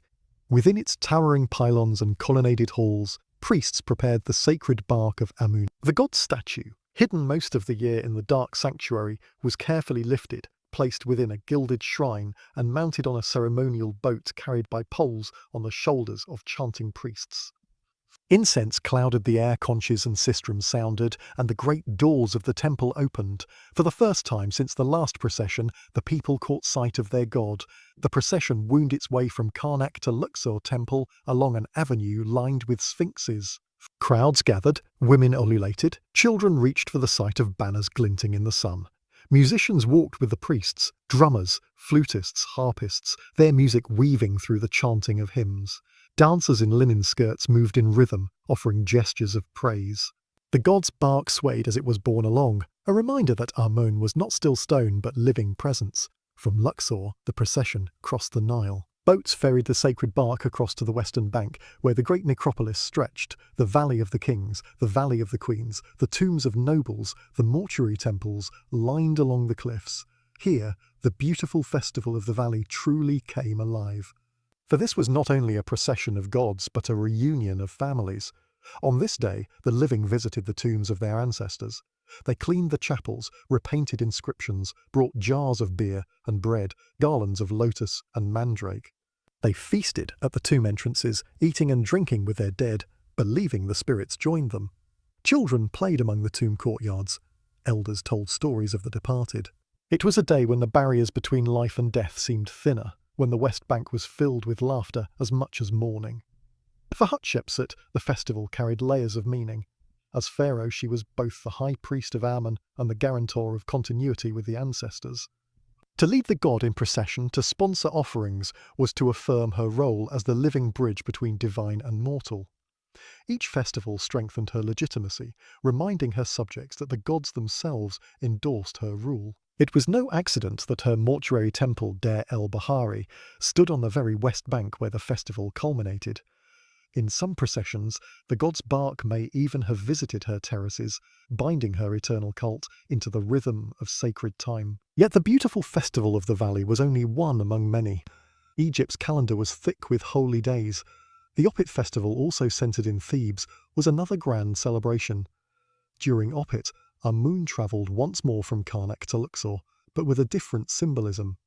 Here, the god's journey renewed the pharaoh's power. In rituals conducted within Luxor's sanctuary, Amun was said to mystically regenerate Pharaoh, infusing divine essence into mortal king. For Hatshepsut, who had taken the extraordinary step of declaring herself pharaoh as a woman, Opit must have carried special weight. Each year, the god's participation reinforced her claim that her kingship was legitimate, not by blood alone but by divine will. Other festivals marked the cycles of gods and seasons. The festival of Hathor filled the air with music and joy, honouring the goddess of love, beauty, and music. Women shook sistrums, priests offered milk and sweet cakes, and dancers celebrated fertility and pleasure. The Wepit-Renpit festival marked the new year, tied to the heliacal rising of Sirius and the expected flood of the Nile. It was a time of renewal when Egyptians prayed for good inundation, when Pharaoh's role as maintainer of cosmic order was most visible. Processions and festivals unfolded with a sensory richness. Imagine standing in the crowd at Karnak as Hatshepsut reigned, the sun blazing on limestone walls, the scent of frankincense curling through the air, the pounding of drums in your chest, the sight of banners of gold-threaded linen rippling in the breeze. Priests in spotless white linen carried the god, their steps deliberate, their chanting steady. Children sat on shoulders to glimpse the sacred bark. Women threw flowers into the path. Men clapped in rhythm. For a few hours, the dusty world of toil was transformed into spectacle, into holy theatre. Dawned. The festivals were not only about the gods, but about community. They created shared experience, binding people together in awe and joy. They allowed the poor and the rich alike to stand side by side, to see the god emerge, to feel part of something greater. They reminded the farmer, the scribe, the craftsman, that they too had a place in the divine order, that Amun or Hathor or Osiris looked upon them as much as upon Pharaoh. Even the food and drink of festivals lingered in memory. Temples distributed bread, beer, and meat to the crowds. Families brought baskets of figs, dates, cucumbers, and fish. The Nile itself became part of the celebration as boats lined the banks, their decks filled with musicians and revellers. Festivals were times of indulgence, when the strictness of daily rationing gave way to feasts. Hatshepsut's reign, marked by prosperity and stability, likely allowed such festivals to flourish. With granaries full, with monuments rising, with peace prevailing, the people could gather without fear of famine or war. The processions that wound through Thebes under her rule carried not only the gods but also the confidence of a people who felt secure under their pharaoh.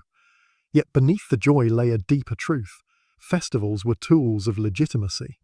Each procession, each hymn, each offering affirmed the sacred link between king and god. For Hatshepsut, whose position was unusual, these rituals mattered even more. By walking with the bark of Amun, by presiding over the beautiful festival of the valley, she was not only pharaoh in law, but pharaoh in the eyes of her people. The gods themselves, carried through the streets, bore witness to her reign. Thus, the rhythm of sacred time beat steadily through her years on the throne.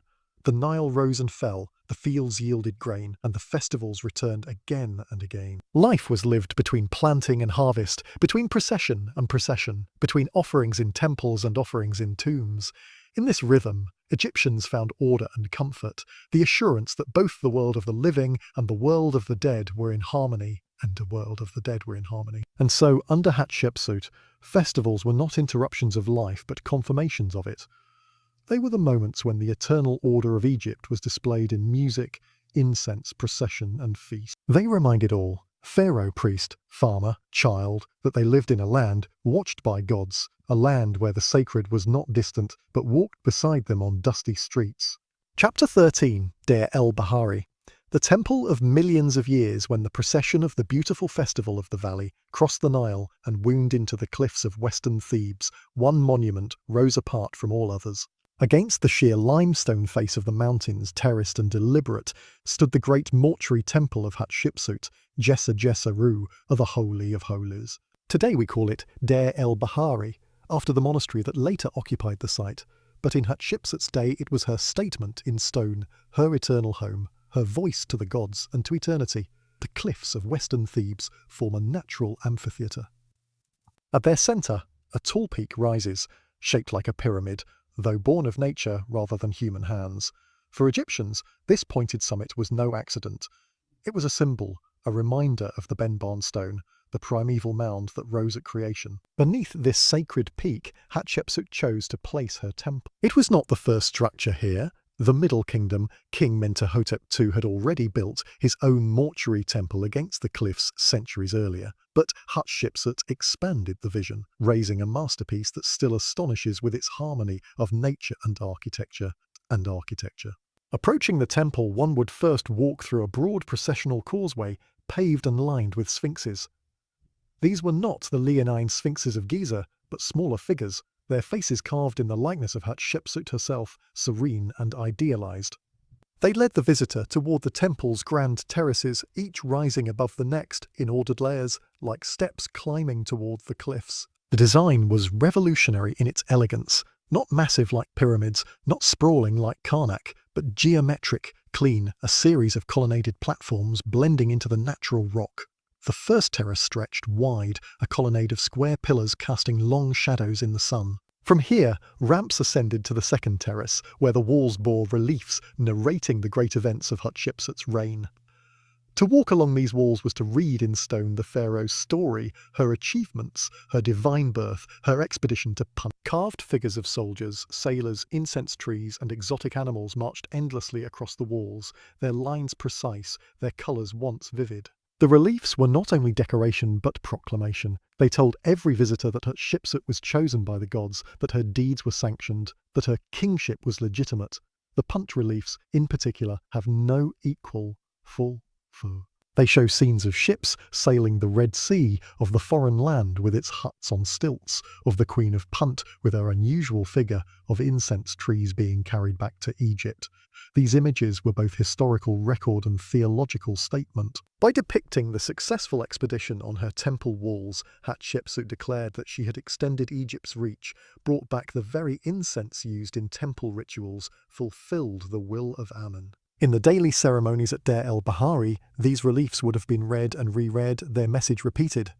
Hatshepsut was not merely a woman who took power. She was Pharaoh, achieving what only pharaohs could. Beyond the second terrace, another grand ramp rose to the third. Here stood the most sacred spaces, chapels and sanctuaries dedicated to Amun, to Hathor, to Anubis, and to Hatshepsut herself. The Chapel of Hathor, with its columns crowned in the face of the cow-eared goddess, reflected the intimate bond between Pharaoh and the goddess of love and music. The Chapel of Anubis, guardian of the necropolis, reminded visitors that this was a place of transition between life and eternity.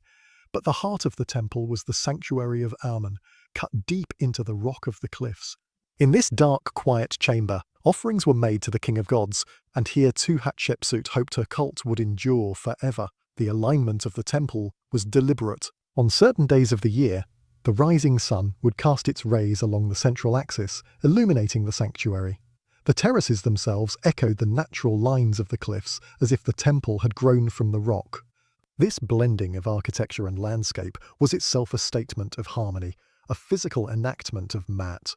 Where Mentuhotep's temple nearby had been bold but irregular, Hatshepsut's was symmetrical, balanced, serene. Visitors to Deir el-Bahari would have experienced a journey as much as a building.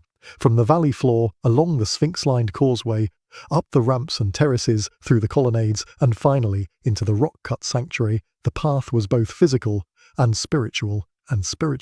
Each level brought one closer to the divine, each relief reminded one of Pharaoh's deeds, each offering reinforced the link between human and God. It was theatre in stone, a performance staged for centuries, but the temple was not empty stage, it was alive with ritual. Priests served here daily, offering bread, beer, meat, and incense to Amun and to Hatshepsut's own cult statue. Festivals brought processions from Karnak, the god Amun crossing the Nile to visit this western sanctuary. During the beautiful festival of the valley, the temple may have been a central destination, its ramps crowded with priests, musicians, and worshippers. In this way, Deir el-Bahari was not only Hatshepsut's mortuary monument, but also a living temple, part of Thebes' sacred landscape. For Hatshepsut, the temple was her declaration of eternity. Pharaohs before her had raised pyramids, obelisks, and temples, but this monument carried her personal vision. It told of her divine birth, with reliefs showing the god Amun visiting her mother, conceiving the child who would be Pharaoh. It told of her coronation, her acceptance of the double crown. It told of her deeds, the expedition to Punt, the obelisks at Karnak. Every wall was her voice, every colonnade her assertion. She was Pharaoh, rightful, chosen, enduring. Even in its artistic details, the temple reinforced her reign.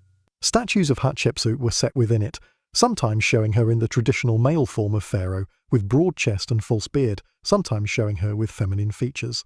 This dual imagery was deliberate. It bridged tradition and innovation, presenting her both as the king she claimed to be and as the woman she truly was. Visitors would have seen not contradiction, but completeness. Hatshepsut embodied both roles, uniting them in her kingship.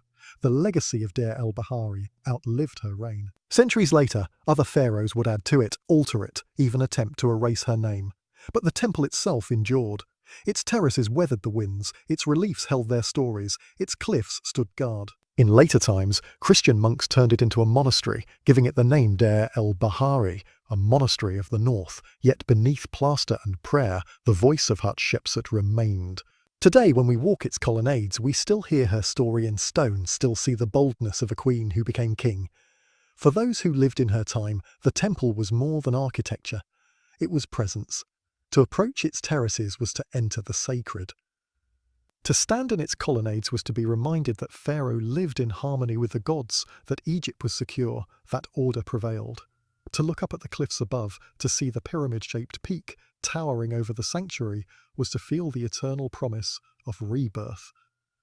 Thus, Deir el-Bahari was not simply Hatshepsut's monument, it was her philosophy carved in limestone. It declared that kingship was not bound by gender, that legitimacy could be built in stone and ritual, that memory could be secured through beauty and order.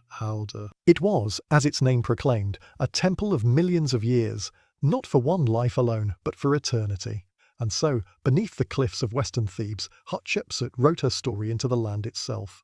The terraces rose, the relief spoke, the sanctuary echoed with hymns. Each day, as priests offered incense, as the sun cast shadows across the colonnades, her presence lingered. Even when her statues were broken, even when her name was struck from the walls, the temple remained, a silent witness to her reign, a monument of light and stone that carried her memory across millennia. Chapter 14. The Erasure of a Queen.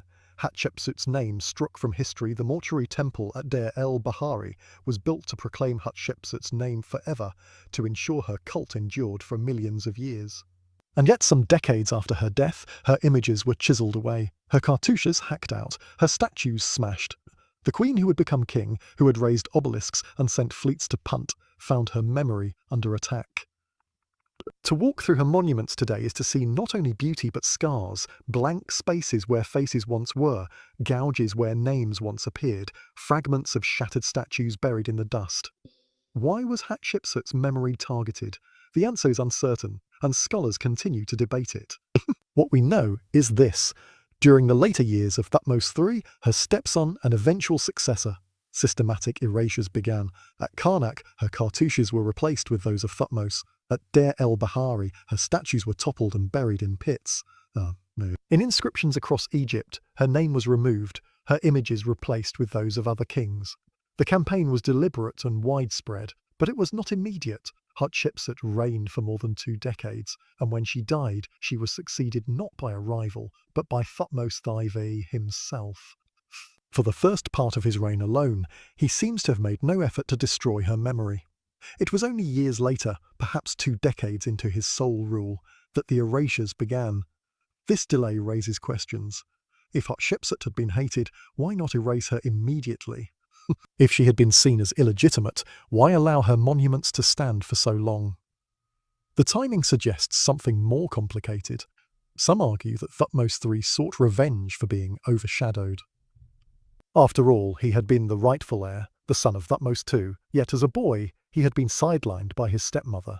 For years, Hatshepsut ruled not merely as regent, but as king, wearing the crowns, leading the rituals, recording achievements in her own name. Perhaps, once secure on the throne, Thutmose sought to reclaim his authority by erasing the woman who had eclipsed him. Others suggest the motive was not personal, but political. Egyptian kingship was steeped in tradition. Pharaoh was male, a son of the gods, a warrior, a father of the land.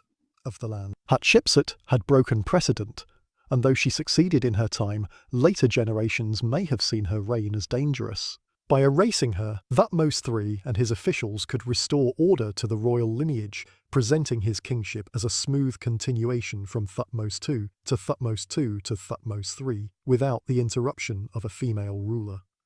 In this way, the past was rewritten to reinforce the present. Still others think the erasure was selective, even careful. Not all of Hatshepsut's monuments were destroyed. Some obelisks at Karnak remain standing. Some reliefs were only partially altered. Her name still appears in places that were difficult to reach. This suggests that the campaign was not a frenzy of hatred, but a calculated act, targeting specific images while leaving others intact. It may have been enough to erase her from the official record without attempting to obliterate her completely. The work of erasure itself was laborious. Stonemasons chiselled out faces, hammered away names, replaced reliefs with those of Thutmose III. Statues were smashed into pieces, sometimes buried deliberately in pits within her temple. To walk through Deir el-Bahari today is to see evidence of this violence. Torsos without heads, walls with blank spaces, columns where the feminine form of Pharaoh has been gouged away. These scars are themselves a kind of record, telling us not only of her reign, but of the effort to remove it. What did ordinary Egyptians think of this? It is hard to say. Most people rarely encountered Pharaoh directly. They knew their ruler through festivals, monuments, and taxes. When names changed on temple walls, when statues disappeared, they have accepted it as the will of the gods, or they may have remembered quietly in their homes. Memory in Egypt was layered. Official inscriptions told one story, but oral traditions may have preserved another. Even if her name was struck from stone, perhaps her people remembered the prosperous years of her rule. Ironically, the attempt to erase Hatshepsut ensured her survival. The broken statues at Deir el-Bahari buried in pits were preserved by the very act of destruction. When archaeologists uncovered them in the 19th and 20th centuries, they found hundreds of fragments, heads with serene faces, torsos in royal posture, sphinxes bearing her likeness. Though smashed, they still spoke. In the absence of complete statues, we see the traces of her image, reminding us of both her power and her erasure. The erasures also highlight the fragility of memory in ancient Egypt. Pharaohs believed that to live forever, one's name must be spoken, one's image preserved. To erase a name was to condemn the dead to oblivion. It was a second death, a denial of eternity. For Hatshepsut, who had built so carefully for immortality, this erasure was a profound assault, and yet in another sense it failed. Though her name was hidden for centuries, it was not lost. Inscriptions overlooked by erasers, statues buried but not destroyed, fragments preserved by accident, all ensured that her story would resurface. Today, we see in her erasure not only the vulnerability of power, but also its resilience. Hatshepsut's monuments still stand, her temple still rises against the cliffs, her obelisks still pierce the sky. Her face, serene and confident, still gazes from statues. The attempt to silence her has instead made her story all the more compelling. She is remembered not only as Pharaoh, but as the Pharaoh who was erased, whose reign had to be hidden because it was too unusual, too extraordinary, too disruptive of tradition. In this way, the erasure is part of her legacy. It reveals the tensions of her time, the clash between innovation and tradition, between female kingship and male precedent, between memory and forgetting. It shows us that her reign mattered so much that it could not simply be ignored, it had to be rewritten. And yet, despite the chisels and hammers, Hatshepsut's voice still echoes, carved in stone, preserved in fragments, carried across millennia. Thus the queen who became king faced not only the challenges of her life, but also the assault on her memory after death. Her name was struck out, her statues broken, her story suppressed. But like the Nile, memory returned. Today she stands among the most famous pharaohs, her temple visited by thousands, her story told again and again. The erasure meant to silence her has instead ensured that she will never be forgotten. Chapter 15. Legacy and Rediscovery. Hatshepsut, in modern times for more than 2 millennia, the name of Hatshepsut was a whisper at best. Erased from the official record, her statues buried, her obelisks standing silently without the living memory of the woman who had raised them. In the centuries after her reign, she became invisible, folded into the anonymity of time. Later kings received offerings, festivals and prayers, while her name lay hidden beneath the scars of chisels and the drifting sands. It was not until the modern age, when archaeologists began to explore the Nile Valley, that Hatshepsut's story slowly returned to light. Her rediscovery was not sudden, but gradual, like the careful brushing away of dust from a carved relief. Each fragment, Each statue, each erased cartouche revealed a little more, until the image of the woman who had been king emerged once again. The first Europeans who travelled to Egypt in the 17th and 18th centuries saw the great ruins of Deir el-Bahari, but did not yet understand what they meant. The terraces rising against the cliffs were magnificent but confusing, covered with sand, partially collapsed, their reliefs weathered. Travellers sketched what they saw, noting the beauty of the columns and ramps, but the temple's story remained locked in hieroglyphs no one could yet read. The breakthrough came with the decipherment of hieroglyphs in the early 19th century. When Jean-François Champollion unlocked the script in the 1820s, inscriptions across Egypt began to speak again. Names carved in stone, long silent, could now be read through. And in the ruins of Thebes, scholars began to notice a curious pattern. An erased name, sometimes replaced with that of Thutmose III, sometimes left blank. Gradually, they realized that these erasures belonged to a forgotten ruler, a pharaoh whose memory had been systematically attacked. At first, the assumption was simple. This must have been a king, one more male ruler in Egypt's long history. But as more fragments emerged, a startling truth appeared. The erased pharaoh had sometimes been depicted with feminine pronouns, even with the title, a god's wife of Ammon. Reliefs showed a figure wearing both the crowns of kingship and, in some cases, garments associated with queenship. Scholars were perplexed. Was this a mistake in the inscriptions, or had there truly been a woman who ruled as pharaoh? The idea seemed almost unbelievable to many early Egyptologists, steeped in their own cultural assumptions about kingship and gender. A female king, and not merely a regent or consort, but a ruler who had claimed the full titles of pharaoh. Yet the evidence grew too strong to ignore. At Deir el-Bahari, reliefs clearly showed a woman gradually transforming in depiction into a king. At Karnak, Obelisks still bore the name of Hatshepsut, a female name enclosed within royal cartouches.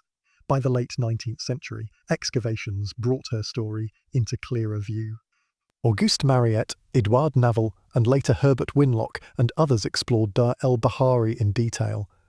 In the temple's ruins, they uncovered hundreds of fragments of statues deliberately smashed and buried, heads with serene faces, torsos carved in royal posture, sphinxes bearing the features of a woman who had worn the beard of kingship. All these emerged from the pits where ancient hands had hidden them. For the archaeologists, piecing them together was like assembling a shattered memory. The name Hatshepsut returned to scholarly circulation. She was no longer invisible. Her reign, once erased, could be reconstructed from inscriptions, reliefs and statues. The very act of destruction that had sought to silence her ensured that fragments remained, waiting for rediscovery. In the 20th century, her story deepened further. At Karnak, her obelisks were studied, their inscriptions revealing her devotion to Amun and her careful crafting of legitimacy. At Deir el-Bahari, painstaking restoration brought the temple back to life, its terraces rising once again in their geometric harmony against the cliffs of western Thebes. Tourists who visited could walk where ancient priests had walked, see reliefs of the expedition to Punt, and stand beneath the columns where her name had once been struck out. Then came the question of her body. For centuries, the tomb of Hatshepsut was a mystery. She had built a tomb in the Valley of the Kings KV20, but its layout was unusual and her mummy was not clearly identified. Another tomb, KV60, contained two female mummies of uncertain identity. For years, scholars debated whether Hatshepsut's body had been hidden, reburied, or destroyed. In 2007, the Egyptian Supreme Council of Antiquities announced a major discovery. Using CT scans and DNA analysis, a mummy found in KV60, long thought unremarkable, was identified as Hatshepsut. The match came not only from genetic comparison with the royal line, but also from a small wooden box inscribed with her name, containing a molar tooth that fit the mummy's jaw. Suddenly, the queen who had been erased, whose statues had been smashed, whose memory had been nearly lost, was identified once more in physical form. For modern audiences, this rediscovery was powerful. To look at the face of Hatshepsut, reconstructed from scans, was to connect across 3.5 millennia. Here was the woman who had worn the crowns, who had raised obelisks, who had sent ships to Punt. Erased in antiquity, she returned in the age of science. Hatshep. Her legacy has since grown far beyond Egyptology. Hatshepsut is now a symbol of resilience, leadership, and the complexity of history. Museums across the world display her statues. In New York, London, Cairo, Paris. Visitors see her serene face, the calm expression that bridges the feminine and the royal, and learn the story of how she was forgotten and found again. In academic circles, she is studied not only as a ruler, but as a case study in memory, gender, and power. Why was she erased?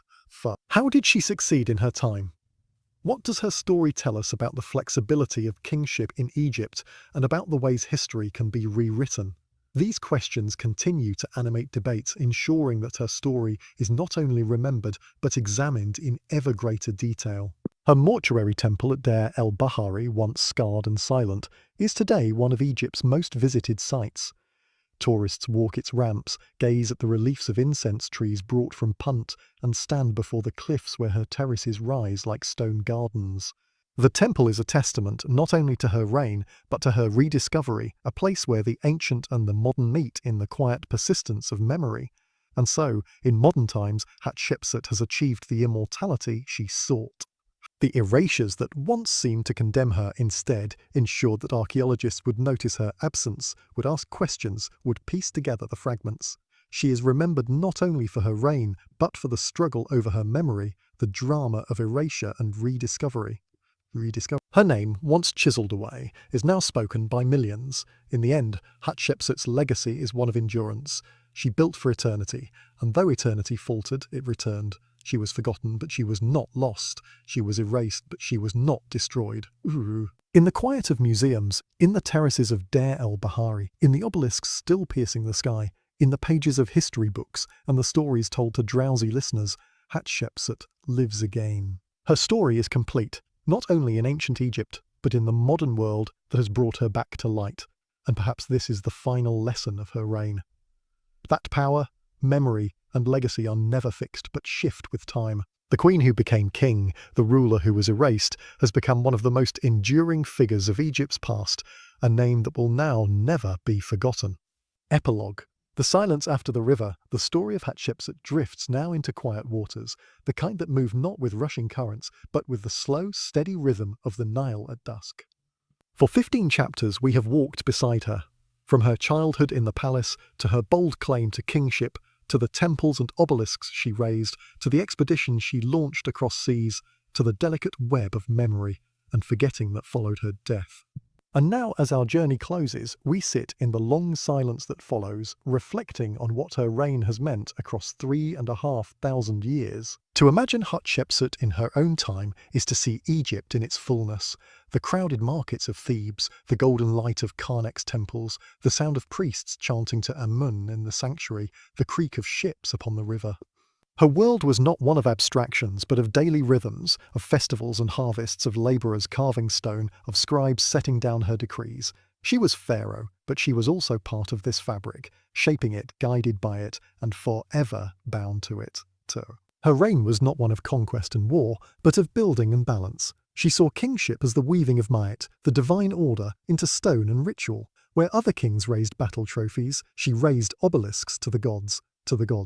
Where others sought to etch victories upon foreign lands, she etched processions of priests and images of incense trees onto her temple walls. Her vision was expansive, but it was also rooted in harmony. She ruled not by erasing the traditions of kingship, but by reshaping them carefully around herself. And yet, the story did not end there. Her erasure shows us that power is never unchallenged, that memory itself is vulnerable. The chisels that struck her name, the hammers that shattered her statues, were reminders that legacy can be as fragile as limestone. To erase her was to attempt to silence her for eternity. But silence is rarely complete. In the quiet centuries that followed, her temple remained. Her obelisks still touched the sky. The scars of erasure themselves became evidence, and in time, when the modern world returned to Egypt's ruins, she was found again, not as a footnote, but as a revelation. Her rediscovery reminds us that forgetting is never final, that history is not a straight line, but a river that circles back on itself. There is something deeply human in Hatshepsut's story. She sought to endure, to be remembered, to leave a mark upon the ages. In that desire, she was no different from countless others. Kings, priests, scribes, farmers, who wished that their names, their deeds, their lives would not vanish into silence. But where most were forgotten, her story returned, precisely because of the struggle around her memory. She is remembered today not only for ruling as pharaoh, but for being erased and then rediscovered. In that arc, reign, silence, rediscovery, lies the strange immortality she achieved. If you were to visit Egypt today and stand before the cliffs of Deir el-Bahari, you would see her temple rising in quiet terraces. Tourists would be walking its ramps, guides speaking in low voices, cameras flashing in the sunlight. But if you stand a little apart and look not with haste but with patience, you can almost hear what she meant the temple to be: a bridge between earth and eternity, a place where the living remembered the dead and the dead whispered back through stone. The cliffs shelter it like folded wings, and the long colonnades stretch forward like open arms. Even in ruin, it holds an air of serenity. There is in that place a sense of return. For though her name was struck out, though her statues were broken, though her story was hidden, she stands again, her face calm in museums, her name on the lips of scholars and travellers. She has become not only a ruler of Egypt, but a figure of universal fascination, a woman who challenged the boundaries of her world, whose memory could not be contained by erasure. And so we close her story not with the sound of chisels or the silence of forgetting, but with the steady rhythm of the Nile itself. The river flows, carrying with it silt and memory, flooding and retreating, erasing and renewing. Like the Nile, history buries and uncovers, silences and remembers. Hatshepsut's life has become part of that rhythm, carried forward not only in stone but in story, not only in Egypt but in the minds of all who hear her name. As the night deepens and this telling drifts to its end, we leave her in that place of quiet endurance, among the cliffs, beneath the desert sky, beside the river that has seen kingdoms rise and fall. She is there still, in the terraces of Deir el-Bahari, in the fragments of statues, in the obelisks that catch the dawn light, the queen who became king, the pharaoh who was erased, the ruler rediscovered. Her story settles into stillness, like sand returning after the wind has passed. And in that stillness, perhaps she is at last what she always sought to be, eternal,